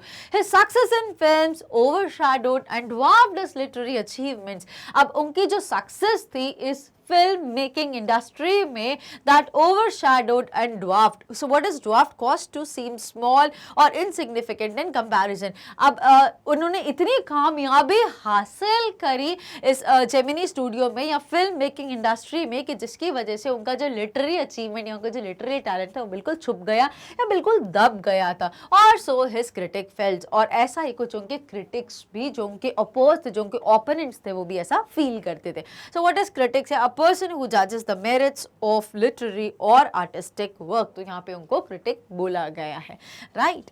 Now he composed several truly original story poems in folk refrain and diction, and also wrote a sprawling novel, Thilana Mohanambal, with dozens of very deftly edged characters। अब यहाँ पे सुबू ने क्या क्या, कोथा मंगलम सुबू ने और क्या क्या कंपोज किया था? So he composed several truly original story poems, उन्होंने खुद कंपोज करी थी in folk refrain। So what is refrains? Lines that are repeated in the poetry। तो refrain ये exactly एक poetic device है या literary device है, जो poems में use किया जाता है उनको influence करने के लिए, effective बनाने के लिए, या किसी बात को highlight करने के लिए। So lines that are repeated, repetition भी बोल सकते हो, या exactly पूरी line है तो उसको refrain बोला जाता है, repetition नहीं होगा ये, ठीक है। So he composed several truly original story poems in folk refrain and diction, and also wrote a sprawling novel। So what is sprawling? Spreading over a large area in a very detailed way। तो उन्होंने एक ऐसा इतना बढ़ता हुआ, इतना फलता फूलता हुआ एक नॉवल बनाया था जिसका नाम था Thillana मोहनम्बल, with dozens of very deftly edged characters। What is deftly? Effortlessly edged characters। तो सबसे इम्पॉर्टेंट चीज़ हमें कोथा मंगलम सुबू के बारे में क्या पता चली, कि उन्होंने बहुत सारी ओरिजिनल स्टोरी पोम्स बनाए थे, जिनमें उन्हें रेपिटेशन या ऐसा बोल सकते हैं रिफ्रेन पोएटिक डिवाइस का बहुत ज़्यादा यूज़ कर, बिकॉज अपनी बार बार वो बात को एम्फेसाइज करना चाहते थे। एंड ऑल्सो उन्होंने एक बहुत ही बढ़ता हुआ, बहुत ही आगे आता हुआ, बहुत ही एक अच्छा सा स्प्रॉलिंग नॉवल लिखा था, थिलाना मोहनम्बल, जिसमें dozens of very deftly edge characters, मतलब बहुत ही एफर्टलेसली उन्हें कैरेक्टर्स को शोकेस किया था या प्रेजेंट किया था। He quite successfully recreated the mood and manner of the Devadasis of the early 20th century। और उन्होंने काफ़ी अच्छे तरीके से recreate करा था the mood and manner of the Devadasis of the early 20th century। What is Devadasis? In South India, a Devadasi is a girl dedicated to worship and serve a deity or temple of the for the rest of her life। The system was outlawed in all of India in 1988। अब 1988 में क्या इससे पहले क्या हुआ 88 में तो system खत्म हो गया था, उससे पहले क्या हुआ करता था साउथ इंडिया की अगर हम बात करें, कि देवदासी उस लड़की को बोला जाता था जो देव की दासी बन जाती, जो भगवान, मतलब अपनी जो एंटायर लाइफ जो गॉड को डिवोट कर देती थी, कि I would devote my entire remaining life in the worship of Lord, ठीक है, तो उनको देवदासी बोला जाता था। अब कोथा मंगलम सुबू ने काफी अच्छे तरीके से, काफी सक्सेसफुल तरीके से रिक्रिएट करा mood and manner of the devadasis of the early 20th century. बहुत अच्छे तरीके से मूड और उनका तरीका जो है रिप्रेजेंट करा उससे. He was an amazing actor. He never aspired to the lead roles. हाँ, बहुत ही एक अमेजिंग एक्टर थे, बहुत ही क्रिएटिविटी तो थी उनके अंदर, but he never aspired to the lead roles. But कभी भी उन्होंने लीड रोल्स में आने की कोशिश नहीं करी और उनको अपॉर्चुनिटी भी बहुत ज़्यादा नहीं मिली. But whatever subsidiary role he played in any of the films, he perform better than the supposed main players. But जो भी उनको छोटा मोटा रोल, कभी बैक पे भी साइड रोल भी उनको करने के लिए मिलता, so he did even better than the main players who were supposed to do. मतलब मेन जो लीड जो एक्टर या एक्ट्रेसेस थे उनसे भी कहीं गुना अच्छा परफॉर्म करते थे. जो मेन रोल से एक्सपेक्ट किया जाता था उससे कहीं गुना ज़्यादा ये बेहतर प्रूव करते थे. कौन? कोथामंगलम Subbu. He had a genuine love for anyone he came across, and his house was a permanent residence for dozens of near and far relations and acquaintances. It seemed against Subbu's nature to be even conscious that he was feeding and supporting so many of them. अब यहाँ पे क्या बोला है कि बहुत एक genuine love था, मतलब एक दिल से एक सही तरीके का प्यार आता था. कोई भी जो for anyone he came across and his house was, मतलब जिससे भी वो आते जाते मिलते एक genuine तरीके से अटैचमेंट हो जाता, एक लव उनके लिए हो जाता. और उनका कोथामंगलम सुब्बू का जो घर था वो किसी धर्मशाला से कम नहीं था. Why? Because his house was a permanent resident, एक परमानेंट रेजिडेंट, एक पक्का घर था for dozens of near and far relation and acquaintances. कोई दूर का, कोई पास का, कैसा भी कोई दोस्त, रिश्तेदार, कोई मित्र हो, वो सब के लिए वो रहने की जगह देता था Kothamangalam Subbu. It seemed against Subbu's nature to be even conscious that he was feeding and supporting so many of them.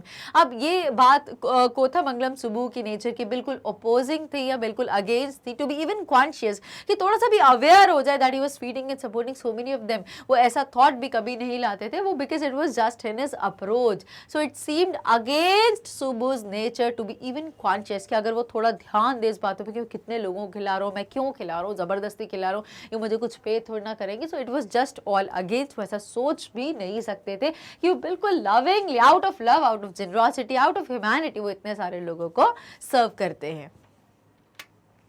Such a charitable and improvident man, and yet he had enemies. Was it because he seemed so close and intimate with the boss, or was it his general demeanor that resembled a sycophant, or his readiness to say nice things about everything? तो यहाँ पे अब यहाँ पे कोथामंगलम सुब्बू के nature के बारे में, कैरेक्टरिस्टिक के बारे में कुछ पता चलता है. सो सच अ चैरिटेबल, इतने ज़्यादा दयालु, इतनी ज़्यादा दयावान, मतलब जो बहुत ही हमेशा चैरिटी करना, हमेशा दान दक्षिणा देने में इतने बड़े दिल वाले इंसान जो थे. Such a charitable and improvident man. What is improvident? A person who doesn't plan his expenses and ends up wasting money. तो इतने दयालु, इतने खर्चीले, इतने बड़े दिल वाले जो इंसान थे कोथामंगलम सुब्बू, एंड येट, और फिर भी ही हैड एनिमीज, और इसके बावजूद भी, मतलब इतनी दया भाव था, इतने दयालु थे, इतने प्यार वाले इंसान थे, फिर भी इनके इतने सारे दुश्मन थे. Was it because he seemed so close and intimate with the boss? क्या वो इस कारण से था कि वो अपने बॉस से बहुत ज़्यादा क्लोज थे, बहुत ज़्यादा उनसे बहुत इंटीमेट थे, उनके साथ बहुत क्लोज थे उनसे? और was it his general demeanour that resembled a sycophant, या फिर उनका एक what is demeanor here? manner और attitude, या फिर उनका एक general attitude था, उनका एक general एक behavior था, वो जिसके साथ भी रहते बहुत closely attach हो जाते उससे. so that resembled a sycophant. जिस sycophant क्या होता है? चापलूस होते हैं. तो क्या ये चापलूस थे exactly, या इनकी नेचर ही थी किसी से भी बहुत जल्दी क्लोज हो जाते थे, अफेक्शनेट हो जाते थे और रिलेट कर लेते थे अपने आप को उनसे? और his readiness to say nice things about everything, यहाँ फिर कुछ ऐसी बात थी कि वो जिसके साथ भी रहते उसके बारे में तारीफें करनी शुरू कर देते, उसके बारे में अच्छा अच्छा बोलते. तो क्या रीजन था इनमें से जिसकी वजह से इतनी अच्छी नेचर के बाद भी इतने ज्यादा दुश्मन थे उनके? और क्या क्या रीजन एग्जैक्टली कि वो क्यों इतने क्लोज या इंटीमेट थे अपने बॉस के साथ, जिसकी वजह से लोग वहां पे चलते थे ना? In any case, there was this man in the makeup department who would wish the direst things for Subbu. So अब कोई भी तरीका, in any case, in any way, there was this man in the makeup department. तो एक यही man था makeup department में who would wish the direst, so what is direst, terrible things for Subbu. So कोई भी केस, कोई भी condition हो जाए, देयर वाज दिस मैन, बस एक ही ऐसा एक मैन था मेकअप डिपार्टमेंट में जो विश करता था बहुत ही terrible things for Subbu. You saw Subbu always with the boss, but in the attendance rolls he was grouped under a department called the story department, comprising a lawyer and an assembly of writers and poets। तो यहाँ पे क्या था कि कोई भी हम उसका केस देखे, बट एक there was this man, ये एक मैन था मेकअप डिपार्टमेंट में जो हमेशा, जिसकी इच्छा होती थी, जिसकी बिल्कुल तीव्र इच्छा थी, like to wish the terrible things for Subbu, की हमेशा वो सुबू के लिए बहुत बुरा सोचता था, सुबू को बहुत गलत समझता था। तो ऐसा क्यों था? You saw Subbu always with the boss, but in the, कि हमेशा सुबू को बॉस के साथ देखा जाता था, always Subbu with the boss, because लोग कंसिडर करते साइकोफैंट है। कोई बोलता था कि यू नो बहुत अच्छी अच्छी चीज़ें बोलता है बॉस के बारे में, तो इसलिए बॉस के बहुत क्लोज है, कोई कुछ और कोई कुछ कंसिडर करता था, but with the boss. But in the attendance rolls, लेकिन जब अटेंडेंस रोल्स में उनकी अटेंडेंस रजिस्टर में बात करी जाए, so he was grouped under department called story department. अब लेकिन उनका नाम कहाँ पे आना चाहिए था? ऑफिस बॉय की कैटेगरी में आना चाहिए था, लेकिन उनका नाम यहाँ पे कहाँ पे आता था? कौन से डिपार्टमेंट में लिया जाता था? स्टोरी डिपार्टमेंट, कंप्राइजिंग, जहाँ पे लॉयर होता था, जहाँ पे assembly of writers and poets होते, तो वहाँ पे सुबू का नाम लिखा जाता। अब इतने क्वालिफाइड लोगों की कैटेगरी में सुबू का नाम आता था। That's why this office boy was very much jealous of Subbu. The lawyer was also officially known as the legal advisor, but everybody referred to him as the opposite. अब जो lawyer थे वो भी officially the lawyer also was also officially known as the legal advisor. अब lawyer को हम क्या जानते हैं? जो हमें legal advice देते हैं, जो हमें सही राह बताते हैं, हमें एक सही suggestion सुझाव देते हैं, but everybody referred to him as the opposite। लेकिन यहाँ पे जो हम जेमिनी स्टूडियोज के जितने भी कैरेक्टर पढ़े, सब अपने उल्टे काम करते थे, सब you know they were known like आई नहीं चलती थी यहाँ पर, but everybody referred to him as the opposite। लेकिन हर कोई इनको एक opposite, मतलब ये illegal advisor बन गए थे। An extremely, एक बार का केस बताने क्या हुआ था। An extremely talented actress who was also extremely temperamental once blew over on the sets। एक बार क्या हुआ, जो बहुत ही beautiful सी, बहुत ही talented सी actress थी, जो extremely temperamental थी, जो बहुत ज़्यादा short temper हो जाती थी, एक बार उन्होंने क्या करा, once blew over on the sets, blew over to pass by or to end। उन्होंने ऐसी क्या चीज करी कि उनका बिल्कुल करियर उस सेट पे ही एंड हो गया था। सो while everyone stood stunned, the lawyer quietly switch on the recording equipment। जब वो बहुत ज़्यादा blurt out कर रही थी अपनी कोई भड़ास, उनकी कुछ किसी से बात हो गई होगी, गुस्से में बहुत कुछ कुछ बोल रही थी, और ऐसे टाइम पे जब everyone stood stunned, जब बिल्कुल सब शांत हो गए थे कि ऐसे क्यों बोली जा रही, सो लॉयर ने क्या करा, quietly switch on the recording equipments।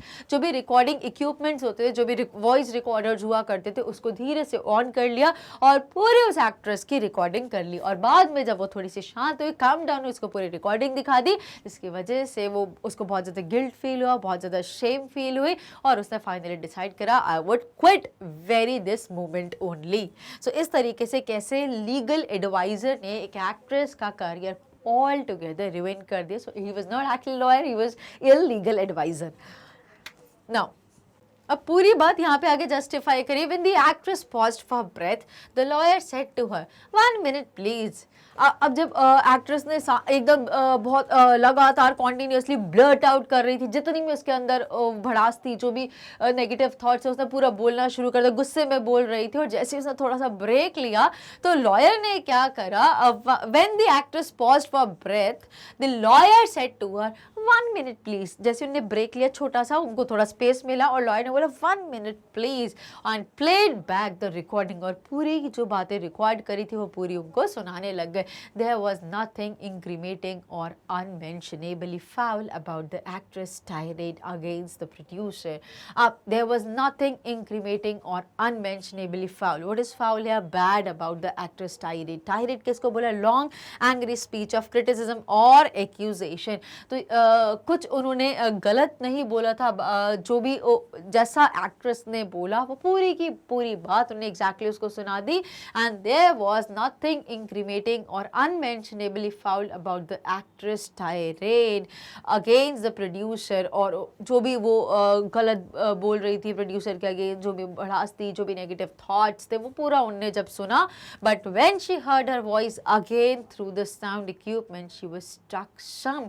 जब वो बातें बोल रही थी वो अपनी जगह गलत नहीं थी, बिकॉज उसके साथ कुछ ऐसा हुआ होगा, कुछ उन्हें ऐसी चीज़ एक्सपीरियंस करी होगी जिसकी वजह से she was speaking against the producer. But जब उन्हीं की आवाज़ उनको सुनाई जाती है, जब वो इक्विपमेंट को ऑन किया जाता है, but when she heard her voice again through the sound equipment she was struck dumb। वो बिल्कुल शॉक हो जाती है, वो बिल्कुल सरप्राइज हो जाती है कि ऐसे कैसे मैंने इतना सारा बिना सोचे समझे ऐसे बोल दिया। तो तब उसको बहुत बुरा लगता, उनको बहुत बुरा लगता है इस एक्ट्रेस को।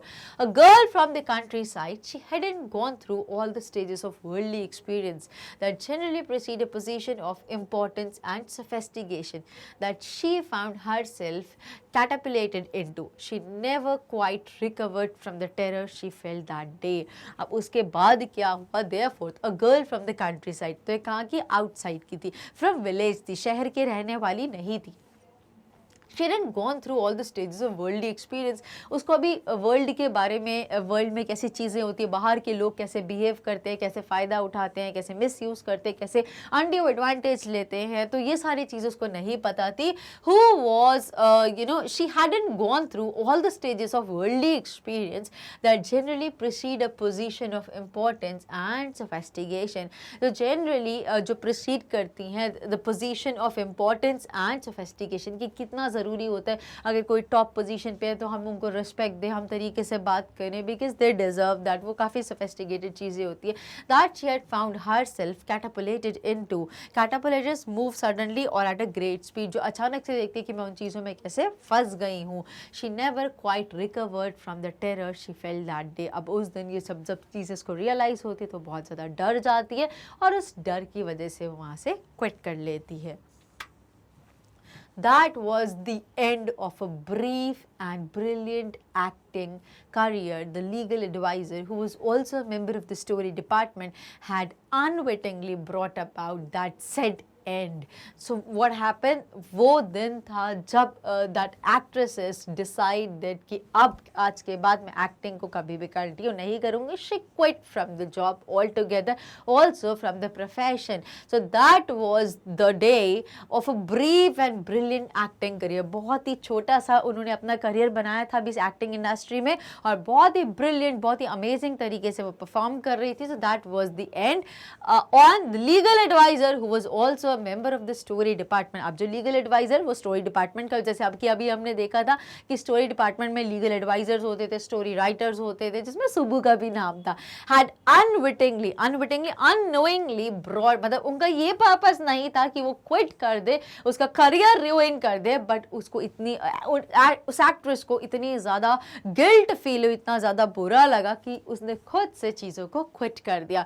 So had unwittingly brought about that sad and. While every other member of the department wore a kind of uniform।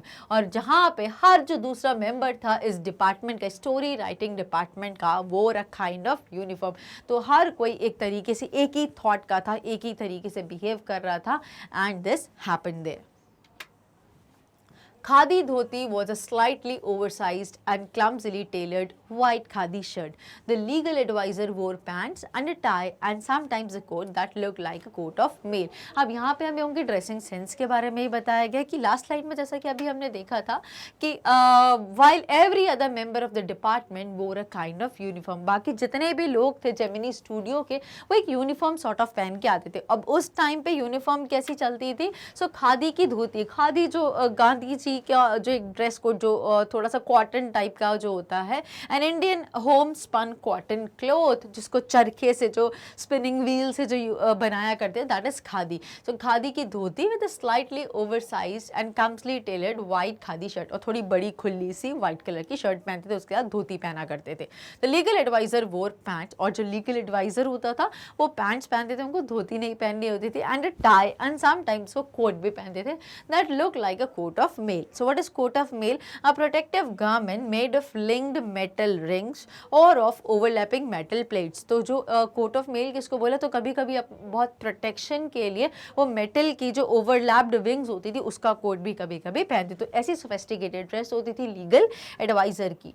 In Gemini studio, often he looked alone and helpless, a man of cold logic in a crowd of dreamers, a neutral man in an assembly of Gandhites and Khadites. अब यहाँ पे क्या बोला गया, often ये जो lawyer था, ये जो legal advisor थे, he looked alone and helpless, वो हमेशा अकेले ही दिखते थे और बहुत मजबूर टाइप के दिखते थे. A man of cold logic, जिसका लॉजिक कोई बहुत ज़्यादा अच्छा नहीं था, illogical person था, in a crowd of dreamers, because Gemini studio में जितने भी लोग थे, poets की बात करें, स्टोरी राइटर्स की बात करें, एक्टर एक्ट्रेसेस की बात करें, सो ये अपने ड्रीम लैंड में कुछ इमेजिन करते रहते, कुछ क्रिएटिविटी डेवलप करते. So that was a crowd of dreamers. और ऐसे ड्रीमर्स के क्राउड में lawyer logical thinking, rational thinking वाला काम होता है. तो ऐसे क्राउड में एक neutral man in assembly of Gandhis and khadis, like so many of those who were close to the boss. और ऐसी जगह पर एक न्यूट्रल मैन आ गया, वो असेंबली ऑफ गांधी, जो गांधी जी के बताए रास्ते पर चलते थे, जो गांधी जी ऐसे सिंपल लिविंग में थे और जो खादी पहन के घुमा करते थे, जैसे कि गांधी जी या खादी जैसे थे. Like so many of those who were close to the boss. और जैसे कि जेमिनी स्टोरी बहुत सारे लोग बॉस के क्लोज थे. सबसे क्लोज कौन था? Kothamangalam Subbu. Yes. So like so many of those who were close to the boss, he was allowed to produce a film and though a lot of raw stock and pancake were used on it, not much came of the film. अब यहाँ पे क्या बोला? Like so many of those who were close to the boss. और बाकी जैसे कि बहुत सारे लोग बॉस के क्लोज थे, he was allowed to produce a film and though a lot of raw stock and pancake were used on. अब इनको किस चीज़ की परमिशन थी? He was allowed to produce a film. इनको एक फिल्म को प्रोड्यूस करना था and though a lot of बहुत सारा raw stock यूज होता था, pancake यूज किए जाते थे, not much came out of the film. but वो फिल्म बहुत ज़्यादा प्रोडक्टिव या बहुत ज़्यादा हाईलाइट नहीं हुई, बहुत ज़्यादा it was sort of a flop film, आप बोल सकते, बहुत ज़्यादा फेमस नहीं हुई. Then one day the boss closed down the story department, and this was perhaps the only instance in all human history where a lawyer lost his job because the poets were asked to go home. अब यहाँ पे क्या बोला? फिर एक दिन क्या हुआ? Then one day the boss closed down the story department. फिर एक दिन बॉस ने डिसाइड करा कि स्टोरी डिपार्टमेंट जो लॉयर्स हैं ये बहुत अच्छे से काम नहीं कर रहे, बिकॉज इनको टास्क दिया था अच्छे से स्टोरी को प्रोड्यूस करना है, और उन्हें सारा रॉ स्टॉक भी दिया, पैनकेक्स भी दिए, बट उन्हें बहुत उसको सक्सेसफुली यूज़ नहीं करा चीज़ों को. एज अ रिजल्ट क्या हुआ? स्टोरी जो फिल्म थी वो फ्लॉप हुई.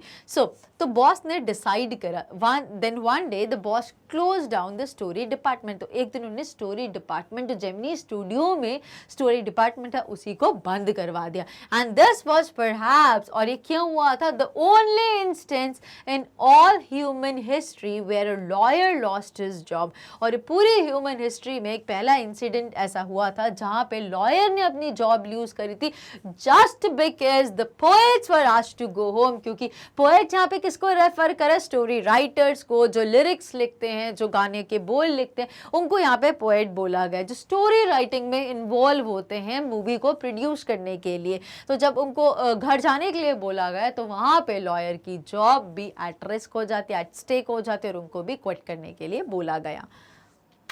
पहले इन्होंने किसी को निकाला, फिर बॉस के थ्रू लॉयर को भी निकाल दिया गया.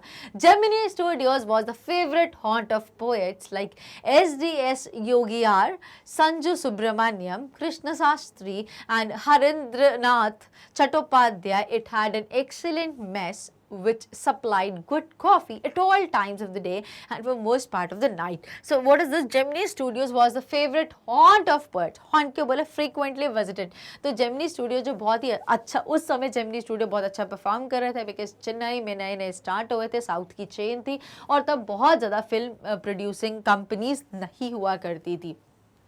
सो उस टाइम पे जेमिनी स्टूडियो एक फेवरेट हॉन्ट हुआ करते थे, लाइक एक बहुत अच्छी प्लेस हुआ करते थे पोएट्स के लिए। अब महान पोएट जैसे कि एस योगीराज का नाम दिया है, एस योगीआर का नाम दिया है, संजू सुब्रमण्यम का नाम दिया है, कृष्ण शास्त्री एंड हरेंद्रनाथ चट्टोपाध्याय जैसे महान पोएट्स जो थे, उनके लिए एक बहुत ही हॉन्टेड जगह थी। हॉन्टेड मतलब भूतिया जगह नहीं बोला, बहुत ही अच्छी, उनको बार बार उनका मन करता था इस जगह पर आए। Then it had an excellent mess which supplied good coffee at all times of the day and for most part of the night। और एक excellent mess थी, और यहाँ पे जो कैंटीन थी, a building or room providing meals, तो यहाँ की जो मेस थी वो गंदा वाला मेस नहीं बोला, जो मेस कैंटीन को बोला जाता है। सो जेमिनी 8 यहाँ पे किसको बता रहा है, किसके बारे में बोला गया, जेमिनी स्टूडियोज के बारे में। So Gemini Studios had an excellent mess, और यहाँ की कैंटीन बहुत अच्छी थी, जो बहुत विद सप्लाइड गुड कॉफी, जो बहुत अच्छी क्वालिटी की कॉफी प्रोवाइड करती थी पूरा दिन भर, और कहीं बार अक्सर रात के कुछ पार्ट्स में, मतलब आधी आधी रात तक भी ये कॉफी प्रोवाइड किया गया। तो इनके लिए this was considered to be the best place for the famous poets of that time. Those were the days when Congress rule meant prohibition and meeting over a cup of coffee was rather satisfying entertainment। अब उस समय की बात हो रही है, उन दिनों की बात है when Congress rule, जब कांग्रेस का rule that meant prohibition and meeting over cup of coffee was rather satisfying entertainment. जब सारी चीज़ें को प्रोहिबिट किया गया था, मना किया गया था, तो ऐसे टाइम पे meeting over a cup of coffee was rather satisfying entertainment. तो ये बहुत अच्छा तसल्ली देने वाला एक एंटरटेनमेंट सोर्स था, बिकॉज बाकी सब चीज़ों को कांग्रेस रूल में प्रोहिबिट कर दिया गया था। Being the office barring the office boys and a couple of clerks, everybody else at the studios radiated leisure, a prerequisite for poetry। अब बात करें बारिंग द ऑफिस, मतलब ऑफिस बॉयज को छोड़ के एंड कपल ऑफ क्लर्क्स को भी छोड़ के, मतलब इनको रोका गया था, इनको स्थगित कर दिया गया, इनको मना करा गया था। इनके अलावा एवरीबडी एल्स, हर कोई जो दूसरा इंसान जो स्टूडियो में था, रेडिएटेड लीजर मतलब time when one is not working और occupied, free time. So everybody else at the studio, Gemini studio में रेडिएटेड लीजर, हर कोई बहुत ही लीजर की लाइफ, बहुत सुकून से यहाँ पे टाइम स्पेंड कर रहा था, जो एक बहुत प्री रिक्विजिट था, जो एक बहुत ही इंपॉर्टेंट पैरामीटर या फैक्टर था फॉर पोएट्री के लिए। आप तभी पोएट्री लिख सकते हो, तब आप तभी पोएट्री चीज़ों को इमेजिन कर सकते हो, क्रिएटिविटी ढूंढ सकते हो, जब आप बिल्कुल फ्री हो मेंटली। तो ये बताया गया कि जेमिनी स्टूडियोज वो सारी अपॉर्चुनिटी बहुत अच्छे तरीके से अपने पोएट्स को देता था उस टाइम पे। Most of them wore khadi and worshipped Gandhi ji, but beyond that they had not the faintest appreciation for political thought of any kind. इसके अलावा उस समय पर ज़्यादातर जो जेमिनी स्टूडियो के लोग थे वो खादी को और वो खादी पहनते थे और गांधी जी की पूजा करते थे, बट इसके अलावा इसके पीछे इसके but beyond that they had not the faintest appreciation for political thought of any kind. इसके अलावा उनके पास पॉलिटिकल थॉट्स की, अगर हम पॉलिटिकल चीज़ों की बात करें तो एक बहुत ही डिम से भी डिम आइडिया तक नहीं था किसी भी टाइप का पॉलिटिकल फील्ड में। Naturally, they were all averse to the term communism। अब यहाँ पे एक दूसरा पार्ट जैसा शुरू होता है इस जेमिनी स्टूडियो वाली पोएट्स एंड पैनकेक्स की स्टोरी में। So naturally, they were all averse। What is averse? Having a strong dislike of or opposition to something। So naturally यहाँ समझ में आया, they were all opposing, या they were all in a conflict to the term communism। communism is collectivism या socialism। तो इसीलिए ये इस चीज़ के communism जो concept था which speaks about collectivism और socialism, ये इसके बिल्कुल against थे, ये बिल्कुल इसके oppose थे, बिकॉज इनको पॉलिटिक्स में कुछ भी ज़्यादा इंटरेस्ट नहीं था, ना ज़्यादा नॉलेज थी। A communist was a godless man. अब इनके लिए उस समय कम्युनिस्ट कौन होता था? एक ऐसा पर्सन जिसका कोई भगवान नहीं होता। ही हैड नो फिलियल और कॉन्जुगल लव। अब what is conjugal? So relating to marriage और the relation between a married couple. अब उनको लगता था कि वो गॉडलेस मैन होते हैं। ही हैड नो फिलियल और कॉन्जुगल लव। उनकी लव लाइफ जो होती है, उनकी जो मैरिड लाइफ होती है, है उसमें भी उनके रिलेशन बहुत अच्छे नहीं होते। He had no compunction about killing his own parents और हिज चिल्ड्रन। अब उनको इसका भी कोई पछतावा नहीं होगा अगर वो अपने खुद के पेरेंट्स को, अपने बच्चों को किल कर दें। He was always out to cause and spread unrest and violence among innocent and ignorant people. इनका पर्पस हमेशा यही रहता है तो कॉज एंड स्प्रेड अनरेस्ट, मतलब बिल्कुल एक दया, घृणा की या बिल्कुल वायलेंस, बिल्कुल किसी भी तरीके से कैसे अन्याय करा जाए लोगों के साथ, अनरेस्ट, ये सारी चीज़ें, लोगों कैसे भड़काया जाए, लोगों में अशांति कैसे फैलाई जाए, कैसे लोगों के साथ अनजस्ट किया जाए, ये सारी चीज़ें करते थे among innocent and ignorant people. तो एक ऐसी इमेज बनी हुई थी कम्युनिस्ट के बारे में उस टाइम में जेमिनी स्टूडियोज़ के लोगों के दिमाग में।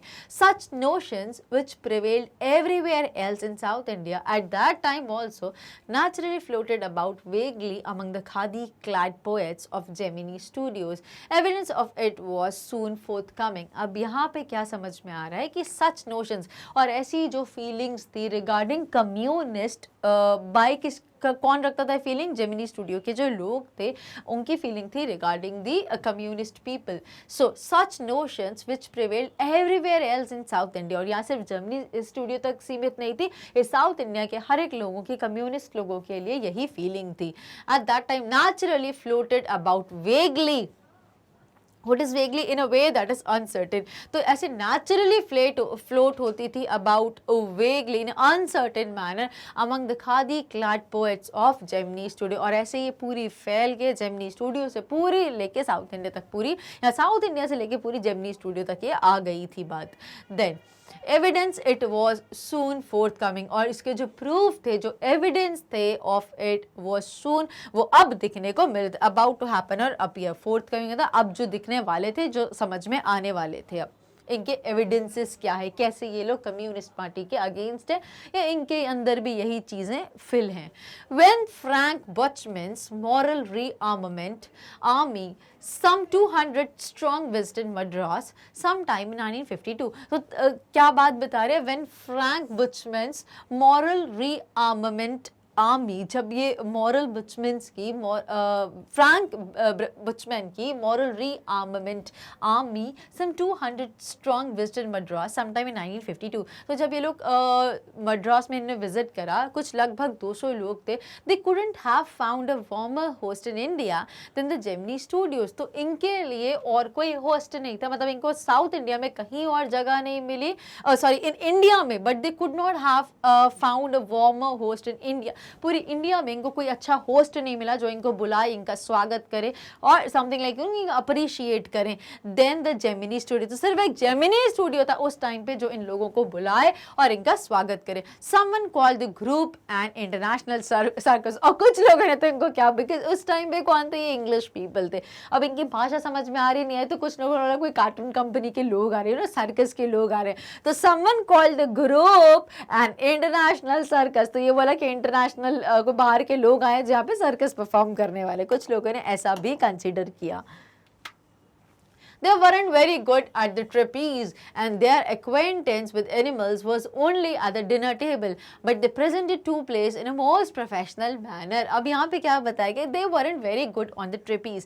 Trapeze किसको बोला जाता है? A horizontal bar hanging with two ropes. आपने देखा होगा ना, horizontal bar होता है, ऐसा करके एक बार होता है, hanging with two ropes, जिसमें ये टंगी ऐसे दो ropes होती है और उसमें एक horizontal ऐसा बार होता है, right? So this is called trapeze. So they weren't very good on the trapeze and their acquaintance with animals was only at the dinner table. ये trapeze पे भी उनको बहुत अच्छी उनकी कमांड नहीं थी और उनकी जो वो जो एनिमल से जितने फ्रेंडली थे वो भी बहुत ज़्यादा नहीं थे, और जितना थोड़ा बहुत थे it was just at the dinner table, but they presented two plays in a most professional manner. ना तो वो इससे acquainted थे और ना ही वो एनिमल से, ट्रेपीज से acquainted थे, ना ही एनिमल से, बट इन्हें जो दो प्लेस करे थे, but they presented two plays in a most professional manner. बहुत ही फॉर्मल तरीके से इन्होंने दो प्लेस को डिपिक्ट किया था। आइए पढ़ते हैं इसके बारे में। their Jotham Valley and the Forgotten Factor ran several shows in Madras, and along with other citizens of the city, the Gemini family of 600 saw the plays over and over again. अब इतना influential था उस समय. So उनका जो दो नाम थे, दो जो plays करे थे उनके नाम क्या थे? एक का नाम क्या था? Jotham family दिया था और दूसरे का नाम दिया था Forgotten Factor. That ran several shows in Madras. इन्हें बहुत सारे शो करे मद्रास में, and along with the other citizens of the city और city के बाकी लोगों के साथ the Gemini family of 600, but Gemini family में उस समय 600 लोग employed थे. They saw the plays over and over again. उनको ये लोग इन दो प्ले से इतने ज़्यादा खुश, इतना ज़्यादा इन लोगों ने अप्रिशिएट करा और इतना ज़्यादा उसको पॉजिटिव कंसिडर करा, बहुत ज़्यादा अपीलिंग लगा, जिसकी वजह से इन्हें बार बार इन दो शोज़ को देखा. The message of the plays were usually plain and simple homilies, but the sets and costumes were first rate. और जो मैसेज होता, जो प्ले करते हैं, जो नाटक करे जाते हैं, इनका जो पर्पस था यहाँ पे, जो मैसेज था, वो यूजुअली बहुत ही प्लेन, बहुत ही सिंपल होमिलीज होता था. बट जो सेट्स बनाते थे, जो कॉस्ट्यूम ये लोग वेयर करते थे, वो बिल्कुल फर्स्ट रेट के होते थे, बिल्कुल क्लास होती थी. Madras and the Tamil drama community were terribly impressed, and for some years almost all Tamil plays had a scene of sunrise and sunset in the manner of Jotham Valley, with the bar stage, a white background curtain and tune played on the flute. तो इन इसी के जब से ये दो play हुए south में, तब से यहाँ के लोग इन्हीं चीज़ों को कॉपी करने लगे, बिकॉज इतने ज़्यादा इम्प्रेस हुए, इतना ज़्यादा इन लोगों ने अप्रिशिएट करा इन दो प्लेस को, स्पेसिफिकली जोथम वैली को. तो अब यहाँ पे क्या बताया गया कि जो मैसेज था इन प्लेस का, वो तो बहुत ही सिंपल था. That was very simple, plain simple homilies था, बट जो सेट और जो कॉस्ट्यूम्स होते वो फर्स्ट रेट के होते थे. मद्रास और complete and the Tamil drama, पूरी जो कम्युनिटी थी वो टेरिबली इम्प्रेस, इतने ज़्यादा इम्प्रेस हो गए थे कि कुछ सालों तक, मतलब उसका इन्फ्लुएंस देखिए, कुछ सालों तक जितने भी तमिल में प्ले होते थे, उनने ऐसे ही सीन बनाते थे सनराइज का और ऐसे ही सनसेट का, सही एग्जैक्टली वही तरीका जो जोथम वैली में किया गया था उनके द्वारा. विद बेयर स्टेज, बेयर मतलब बिल्कुल एम्प्टी स्टेज होता था, एम्प्टी स्टेज, बिल्कुल खाली स्टेज है, पीछे एक वाइट बैकग्राउंड का कर्टेन है और एक ट्यून प्ले हो रही है, फ्लूट बांसुरी की धुन पे कुछ प्ले हो रहा है, बिल्कुल एम्प्टी स्टेज है, कुछ भी नहीं है, खाली स्टेज और पीछे वाइट कलर का एक बैकग्राउंड है, या आप बोल सकते हो कर्टेन का एक बैकग्राउंड दिया हुआ है. It was some years later that I learned that the MRA was a kind of counter movement to international communism, and the big bosses of Madras like Mr. Vasan simply played into their hands. I am not sure, however, that this was indeed the case, for the unchangeable aspects of these big bosses and the enterprises remain the same. MRA or no MRA, international communism or no international communism. अब यहाँ पे अशोका मित्रन बोलते हैं कि it was some years later, कि कुछ सालों के बाद की बात है, that I learned, जब उनको पता चला, that MRA was a kind of counter movement to international communism, कि ये जो एक मूवमेंट चला था MRA, वो एक काइंड ऑफ काउंटर मूवमेंट था टू इंटरनेशनल कम्युनिज्म, मतलब इंटरनेशनल कम्युनिज्म के अगेंस्ट एक काउंटर मूवमेंट चलाया गया था जिसको MRA बोला है. और उनको ये भी नहीं पता था कि बिग बॉसेस ऑफ मद्रास, जैसे कि मिस्टर SS वासन, जो जेमिनी स्टूडियो के डायरेक्टर या फाउंडर थे, that played into their hands, और ये इनके हाथों की कठपुतली हैं, इनके द्वारा चलाए जाते हैं. I am not sure, however, ये बात मुझे बहुत अच्छे से नहीं पता थी, फिर भी that this was Indeed the case, but मुझे लगता है कि यही कुछ ऐसा केस रहा होगा for the unchangeable aspects of these big bosses. Like मतलब इनको तो कोई चेंज ही नहीं कर सकता, फॉर द अनचेंजेबल एस्पेक्ट्स जो थे इन बड़े बॉसेस के, and their enterprises remain the same. MRA और नो MRA, इंटरनेशनल कम्युनिज्म और no international communism. The staff of Gemini Studios had a nice time hosting 200 people of all hues and sizes of at least 20 nationalities. अब जो भी हुआ, Gemini Studio के जो लोग थे, जो 600 लोग थे, उनका बहुत अच्छा टाइम निकला जब उनको अपॉर्चुनिटी मिली होस्ट करने की, वेलकम करने के लिए 200 people of all hues and sizes. Hues means complexion, अलग अलग जगह के, अलग अलग नेशनैलिटी के अलग अलग 200 जो लोग आए थे, उनका होस्ट बनने में जेमिनी स्टूडियोज को बहुत ही ज़्यादा अच्छी फीलिंग आई। एटलीस्ट 20 नेशनैलिटीज़, एटलीस्ट 20 नेशनैलिटीज़ के तो लोग होंगे, तो हर जगह के 10 आए, so it counts 200।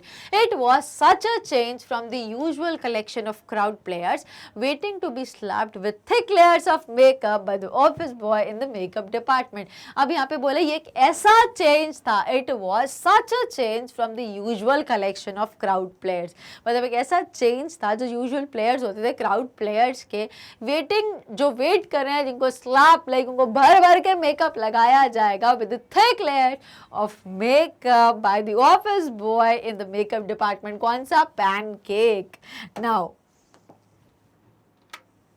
a few months later, the telephone lines of the big bosses of Madras buzzed, and once again, we at Gemini Studios cleared a whole shooting stage to welcome another visitor. All they said as that he was a poet from England. A few months later, अब कुछ महीनों के बाद the telephone lines of the big boss of Madras buzzed. अब कुछ महीनों के बाद जो टेलीफोन लाइंस थी बिग बॉसेस की, वो उसमें बहुत ज़्यादा बातें होने लगी, फ़ोन पे इनके आपस में बातचीत होने लगी। एंड वंस अगेन, और एक बार फिर, we at Gemini Studios cleared a whole shooting stage, और एक बार फिर से हमने पूरा शूटिंग, जो यहाँ पे शूटिंग होती थी, वो पूरे स्टेज को क्लियर कर दिया टू वेलकम अनदर विजिटर। एक और विजिटर आ रहे हैं, जिसकी वजह से हमने पूरा स्टेज को क्लियर कर दिया। एम्प्टी स्टेज भी किसी की ऐसी थीम रहती थी, क्या? एम्प्टी स्टेज, वाइट बैकग्राउंड, मतलब वाइट कर्टेन होना चाहिए बैकग्राउंड में, और एक धीरे से पीछे से फ्लूट को प्ले कर रहा है कोई, इसकी म्यूजिक की आवाज आ रही है। So all they said was that he was a poet from England. और ये लोग जो सब बोलते थे, वो ये बोलते थे कि अब कोई पोएट आ रहा है इंग्लैंड से। The only poets from England,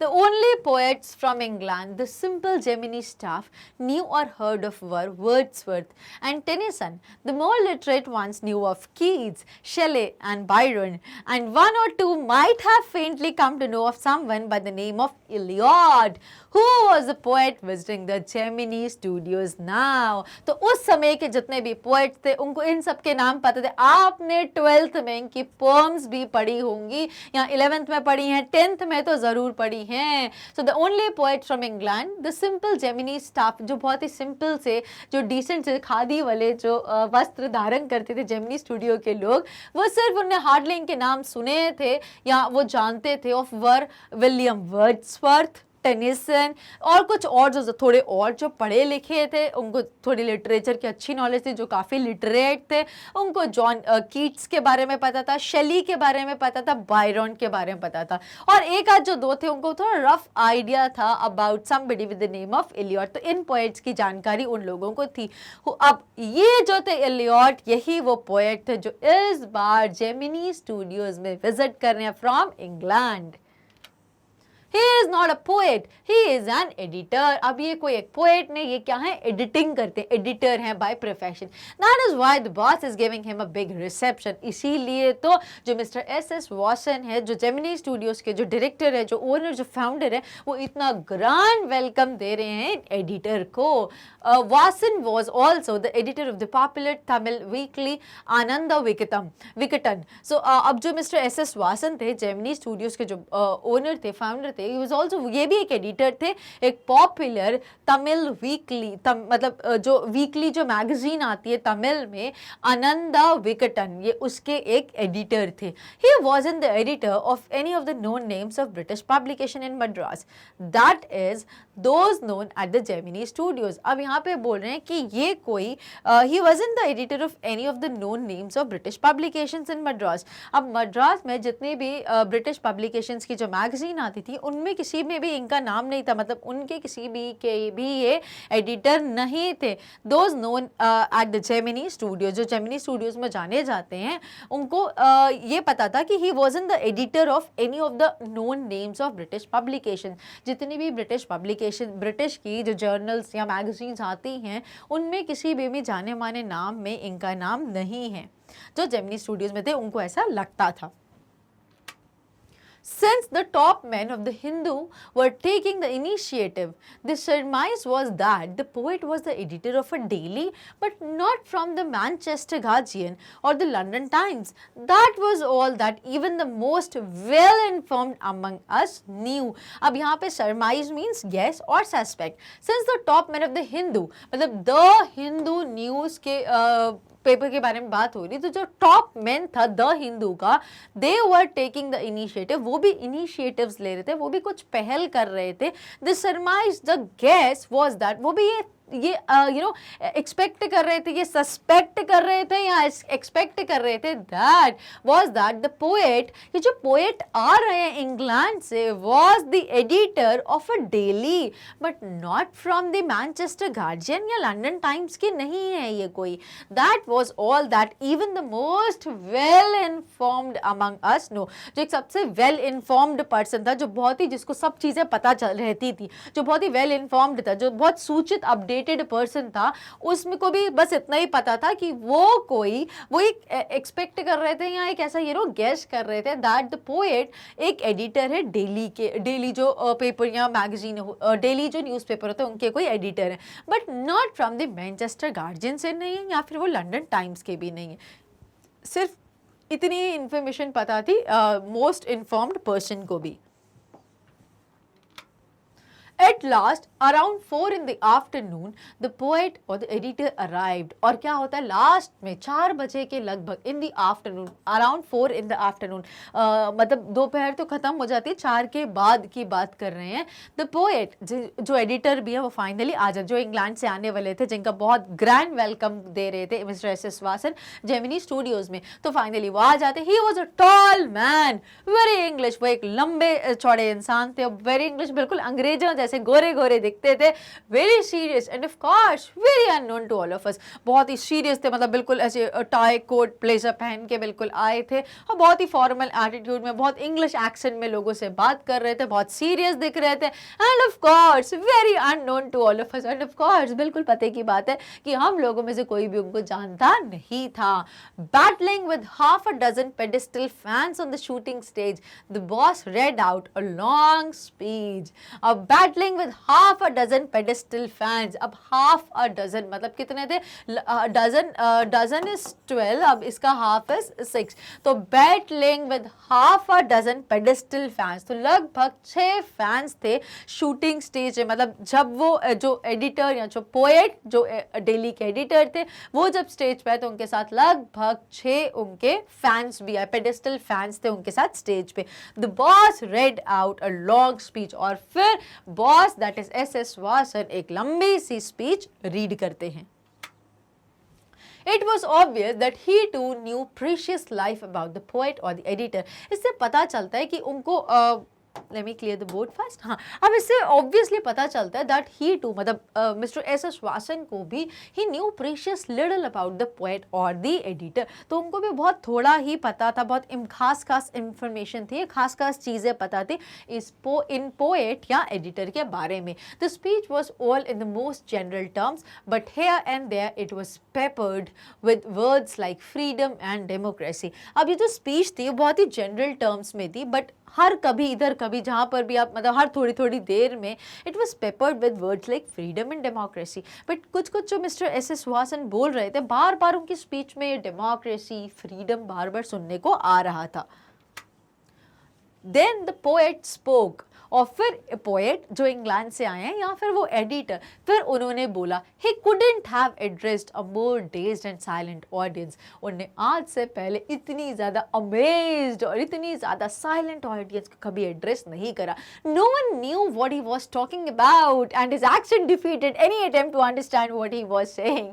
और एक इंसान को भी, जेमिनी स्टूडियो में एक शख्स को भी समझ नहीं आया कि उन्होंने क्या बोला, क्योंकि उनका इतना अमेरिकन एक्सेंट था कि लोग चाह कर भी समझ नहीं पा रहे थे. So no one knew what he was talking about and his accent defeated any attempt to understand. अगर लोग कितने भी प्रयास करते, कितने भी अटेम्प्ट्स करते कि समझने की कोशिश करें, but it was beyond their understanding. So no one knew that he was talking about, and his accent defeated any attempt to understand what he was saying. The whole thing lasted about an hour. और ये पूरी जो चीज़ थी लगभग 1 घंटे तक चली. मतलब पोएट जो थे, जो एडिटर थे, उन्हें 1 घंटे तक कुछ बोला. लोग कोशिश करने के बावजूद भी, बहुत सारे मल्टीपल अटेम्प्ट्स करें, समझने की कोशिश करें, but because of the American accent वो कुछ भी समझ नहीं पाते हैं. Then the poet left and we all dispersed in utter bafflement. What are we doing? और पूरी चीजें खत्म हो गई. 1 घंटे के बाद पोएट भी वहां से चले गए और हम सब अपने अपने डिस्पर्स हो गए. मतलब वहां से सब अलग अलग होकर अपनी अपनी जगह पे चले गए. इन अटर बैफिलमेंट इज कंफ्यूजन, बेविल्डरमेंट. और हम भी बहुत कंफ्यूज्ड फेस में हम भी वहां से चले जाते हैं. What are we doing? हम कर क्या रहे हैं? हमने कुछ सुना 1 घंटे तक, हमें कुछ समझ नहीं आया वो क्या करने आए थे, क्या बोला. तो इसी कंफ्यूजन के साथ लोग वहां से चले जाते हैं. What is an English poet doing in a film studio which makes Tamil films for the simplest sort of people?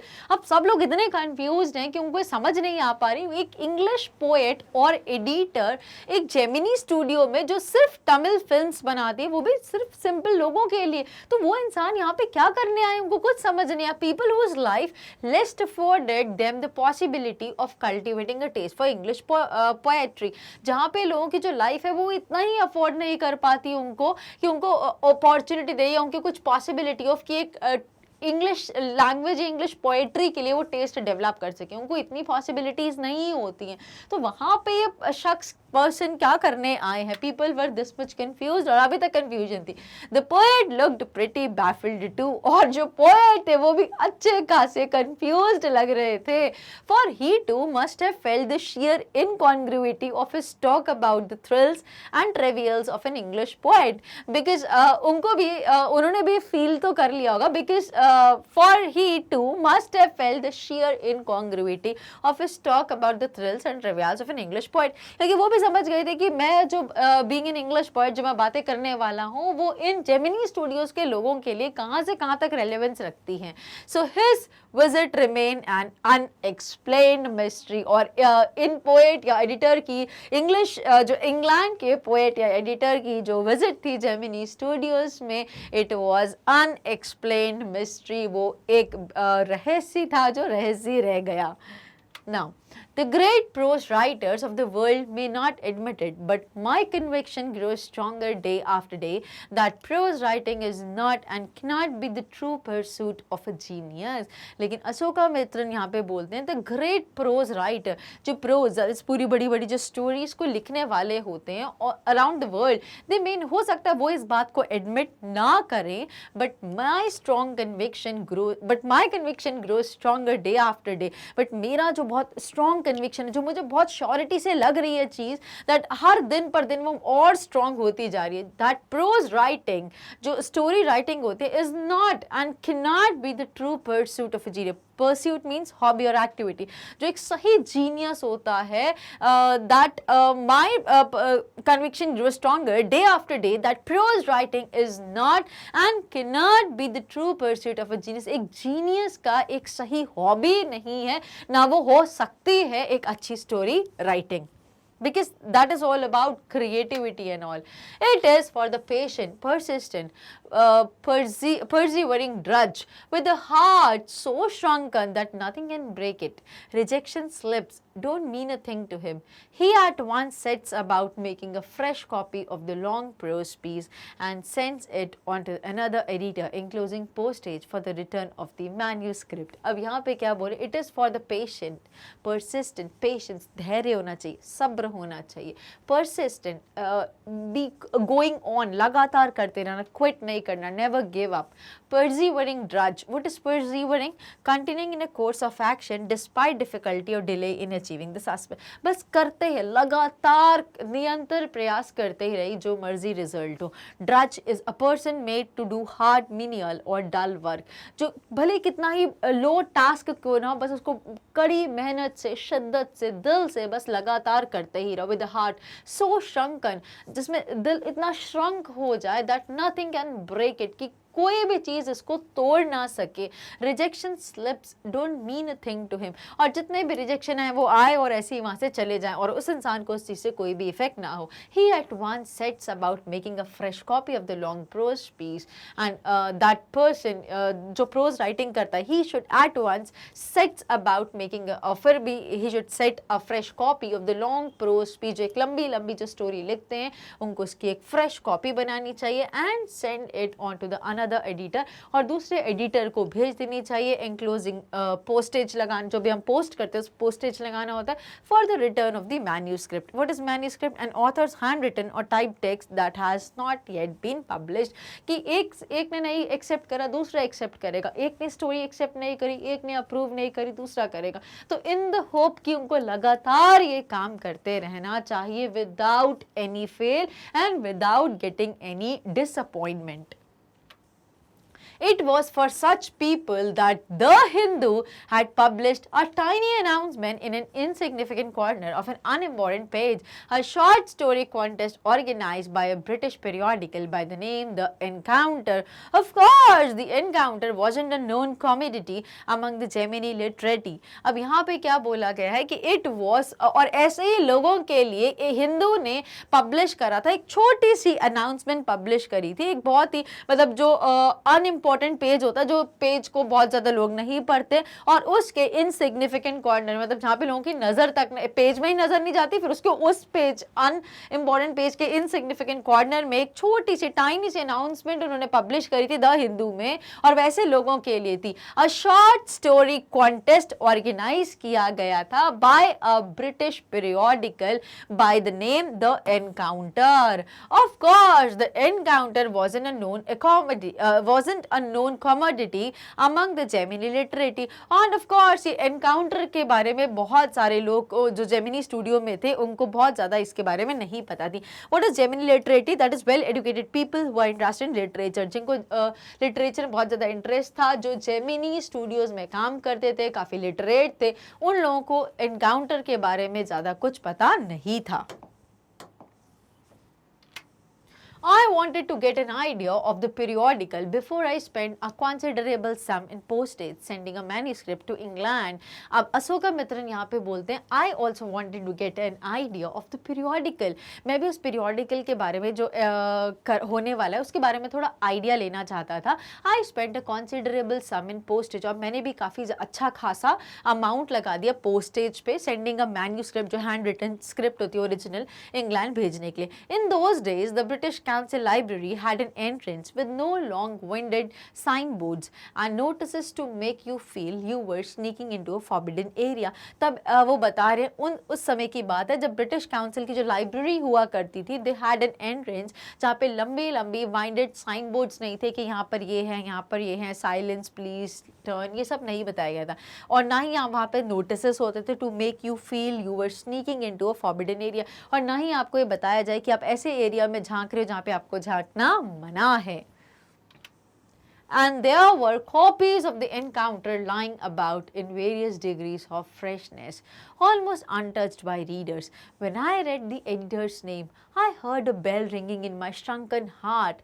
It was the poet who had visited the Gemini studio. I felt like I had found a long-lost brother, and I sang as I sealed the envelope and wrote out his address. अब यहाँ पे एक बहुत coincident होता है, एक बहुत ही fortunate चीज़ होती है, and there were the copies of the encounter, और वहाँ पे बहुत सारे लोगों ने copies रखी थी। वो जो encounter, वो जो issue हुआ था short story contest, वहाँ पे बहुत सारी copies आई थी, lying about in various degrees of freshness. कोई इतनी बिल्कुल फ्रेश, अभी किसी ने खोली तक नहीं, पढ़ी तक नहीं, देखी नहीं, कोई ऐसे पढ़ी ऐसे, सब ढेर ला के ऐसे रख दिए गए, इधर उधर डिग्रीज में रखी हुई है, almost untouched by the readers. When I read the editor's name, और जब मैंने वहाँ पे एडिटर का नाम पढ़ा, I heard a bell ringing in my shrunken heart. तो मेरे दिमाग में एक घंटी बजी. It was the poet. ये वही पोएट है, ये वही एडिटर है जो जेमिनी स्टूडियो में आए थे all the way from England. I felt like I had found a long lost brother. तब मुझे ऐसा फील हुआ कि कोई बहुत बचपन का बिछड़ा हुआ भाई मुझे आज मेरा मिल गया. And I sang as I sealed the envelope. और जैसे ही मैंने एनवेलप को सील करा अपने मैन्यूस्क्रिप्ट पे, I wrote out his address. और जैसे मैंने उनका एड्रेस लिखा, मैं बहुत खुश हो गया और मैं गाने लग गया. I felt that he too would be singing the same song at the same time. Long lost brothers of Indian films discover each other by singing the same song in the first reel and in the final reel of the film. Stephen Spender, Stephen, that was his name. तो अब यहाँ पे पता चलता है Stephen Spender कौन है. ये जो पोएट, जो एडिटर इंग्लैंड से आए थे जेमिनी स्टूडियो में, जिन्होंने स्पीच दी थी 1 घंटे की, वो थे स्टीफन स्पेंडर. तो अब यहाँ पे अशोका मित्रन बोलते हैं that I felt that he too, that is he कौन है, स्टीफन स्पेंडर को भी he also would be singing the same. वो भी यही गाना गा रहे होंगे सेम इसी वक्त. एक बहुत बचपन के बिछड़े हुए भाई अब मिल गए हैं. Of Indian films discover each other by singing the same song in the first reel and the final reel of the film. जो मूवी की फर्स्ट रील होती है और फाइनल रील, उसमें यही गाना गा रहे होंगे. Stephen Spender, Stephen was his name. Now, and years later, और बहुत साल बीत गए ऐसे, when I was out of Gemini Studios and I had much time but not much money. और बहुत साल अब बीत गए, अब वो Gemini Studios में भी अब काम नहीं करते हैं अशोका मित्रन, और उनके पास अब अब बहुत समय था बट बहुत ज़्यादा पैसे नहीं थे. Anything at a reduced price attracted my attention. और कोई भी चीज़ सस्ते मिल जाए उसकी तरफ अशोका मित्रन अट्रैक्ट हो जाते, बिकॉज अब ये जॉब में नहीं थे और इनके पास इतनी मनी भी नहीं थी. On the footpath in front of the Madras Mount Road post office, there was a pile of brand new books for 50 पैसा each. और क्या बता रहे हैं, फुटपाथ पे जो मद्रास माउंट रोड का पोस्ट ऑफिस था, उसके जस्ट सामने फुटपाथ पर एक pile of brand new books रखी थी. मतलब एक पूरा ऐसा पूरा पाइल अप किया था, बुक्स के ऊपर पाइल अप करके रखी हुई थी. और सिर्फ उनकी कॉस्ट थी 50 पैसा ईच. तो सस्ते में मिल रही थी, नहीं दिख रही थी, तो फटाफट से अट्रैक्ट हो गए देखने के लिए. Actually, they were copies of the same book, an elegant paperback of American origin, specially low-priced student edition in connection with the 50th anniversary of Russian Revolution. I paid 50 paisa and picked up a copy of the book, The God That Failed. अब वो क्या बोल रहे हैं, actually वो जो copies रखी गई थी वो सेम बुक की थी. मतलब जो पाइलअप था वो एक ही बुक की थी जिसकी मल्टीपल कॉपीज थी. मतलब एक ही बुक थी वो सारी, इतनी सारी कॉपीज के साथ. An elegant paperback of American origin. और उसका जो पेपर बैक था उसमें एक एलिगेंट सी अमेरिकन ओरिजिन की फोटो लगी हुई थी. जैसे ऐसा कुछ इमेजिन कर सकते. Specially low priced student edition था वो. स्पेसिफिकली लो प्राइस, कम कीमत में बच्चों के लिए एडिशन निकाला गया था, कम प्राइस में, in connection with the 50th anniversary of the Russian revolution. क्यों? क्योंकि रशियन रेवोल्यूशन की 50th एनिवर्सरी थी, तो उस कनेक्ट में specially low priced addition, student addition निकाला गया था. और अशोका मित्र ने वहां पे 50 पैसे दिए और वहां से एक कॉपी उठा ली बुक की. मतलब बहुत सारी जो बुक्स की कॉपीज थी उनमें से एक कॉपी उन्होंने उठा ली. टाइटल क्या था? The God that failed. Now 6 eminent men of letters in 6 separate essays describe their journeys into communism and their disillusioned return. और उस बुक पे जो उन्होंने उठाई थी, The God That Failed, जिसका टाइटल था, उसमें 6 eminent men थे of letters in 6 separate essays. मतलब 6 separate essays थे उसमें, जिसमें 6 eminent men के letters थे. Described their journey into, उन्होंने अपने क्या बताया था उन letters में, they describe their journeys into communism and their disillusioned return. और कैसे वो अचानक से कैसे गायब हो गए वहां से, कैसे कम्युनिज्म में एंटर हुए और कैसे वहां से गायब हो गए. Andre Gide, Richard Wright, Ignazio Silone, Arthur Koestler, ये सब इनके नाम है. कौन कौन है देख लेते हैं. एंड्रे गाइड आप फ्रेंच राइटर हैं और इग्नाजियो सिलोन एक इटालियन राइटर हैं. लुइस फिशर एंड लास्ट में जो सिक्स्थ नेम था that was Stephen Spender. Louis Fischer कौन थे? वेल नोन अमेरिकन जर्नलिस्ट थे and writer of Mahatma Gandhi biography. ठीक है, तो अब Stephen Spender suddenly the book assume tremendous significance, और जैसे ही उन्होंने वो नाम पढ़ा उस बुक की एक स्पेशल सिग्निफिकेंस हो गई, मतलब वो बुक एक बहुत खास बुक बन गई हमारे राइटर के लिए।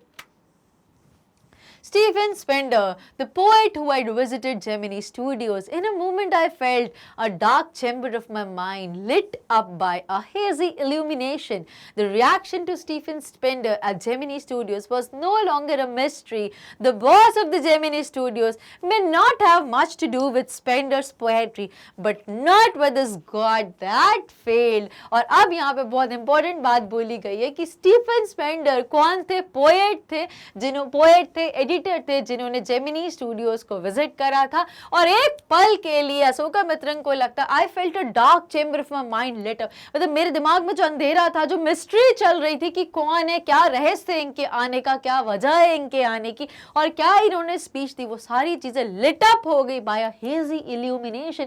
अचानक से कोई चीज दे इन चीजों को चमका देते, एकदम रोशनी हो जाती है, ज्ञान मिल जाता है। The reaction to Stephen Spender at Gemini studio was no longer a mystery. अब जब स्टीफन स्पेंडर आए थे जेमिनी स्टूडियो में तो उनको सब लोगों ने बिल्कुल मिस्ट्रिकल वे में रिएक्ट करा, because they were all confused कि क्या था वो। Then the boss of the Gemini studio, अब यहाँ पे अशोका मित्रन बोल रहे हैं कि हो सकता है mister S Vasan, boss of the Gemini studios, may not have much to do with Spender's poetry. हो सकता है कि एस वासन को स्टीफन स्पेंडर की पोएट्री से बहुत ज्यादा लेना देना ना हो, but not with his God that failed, but इस बुक से तो उनको लेना देना जरूर होगा। With this, we come to an end of this beautiful chapter, that is Poets and Pancakes. So I hope you enjoyed the chapter और आपको बहुत अच्छे से समझ में आया कि कहाँ से स्टोरी स्टार्ट हुई थी स्टूडियो से, और कैसे इसमें थोड़ी सी पॉलिटिक्स आई, और फाइनली किस नोट पे हमारी ये स्टोरी एंड होती है। और यहीं पे मैं लेती हूँ आपका leave, but make sure to see you in the next video. Till then, do subscribe the Academy's channel and also stay connected with Step Up Academy. Thank you very much and do take very good care of yourselves.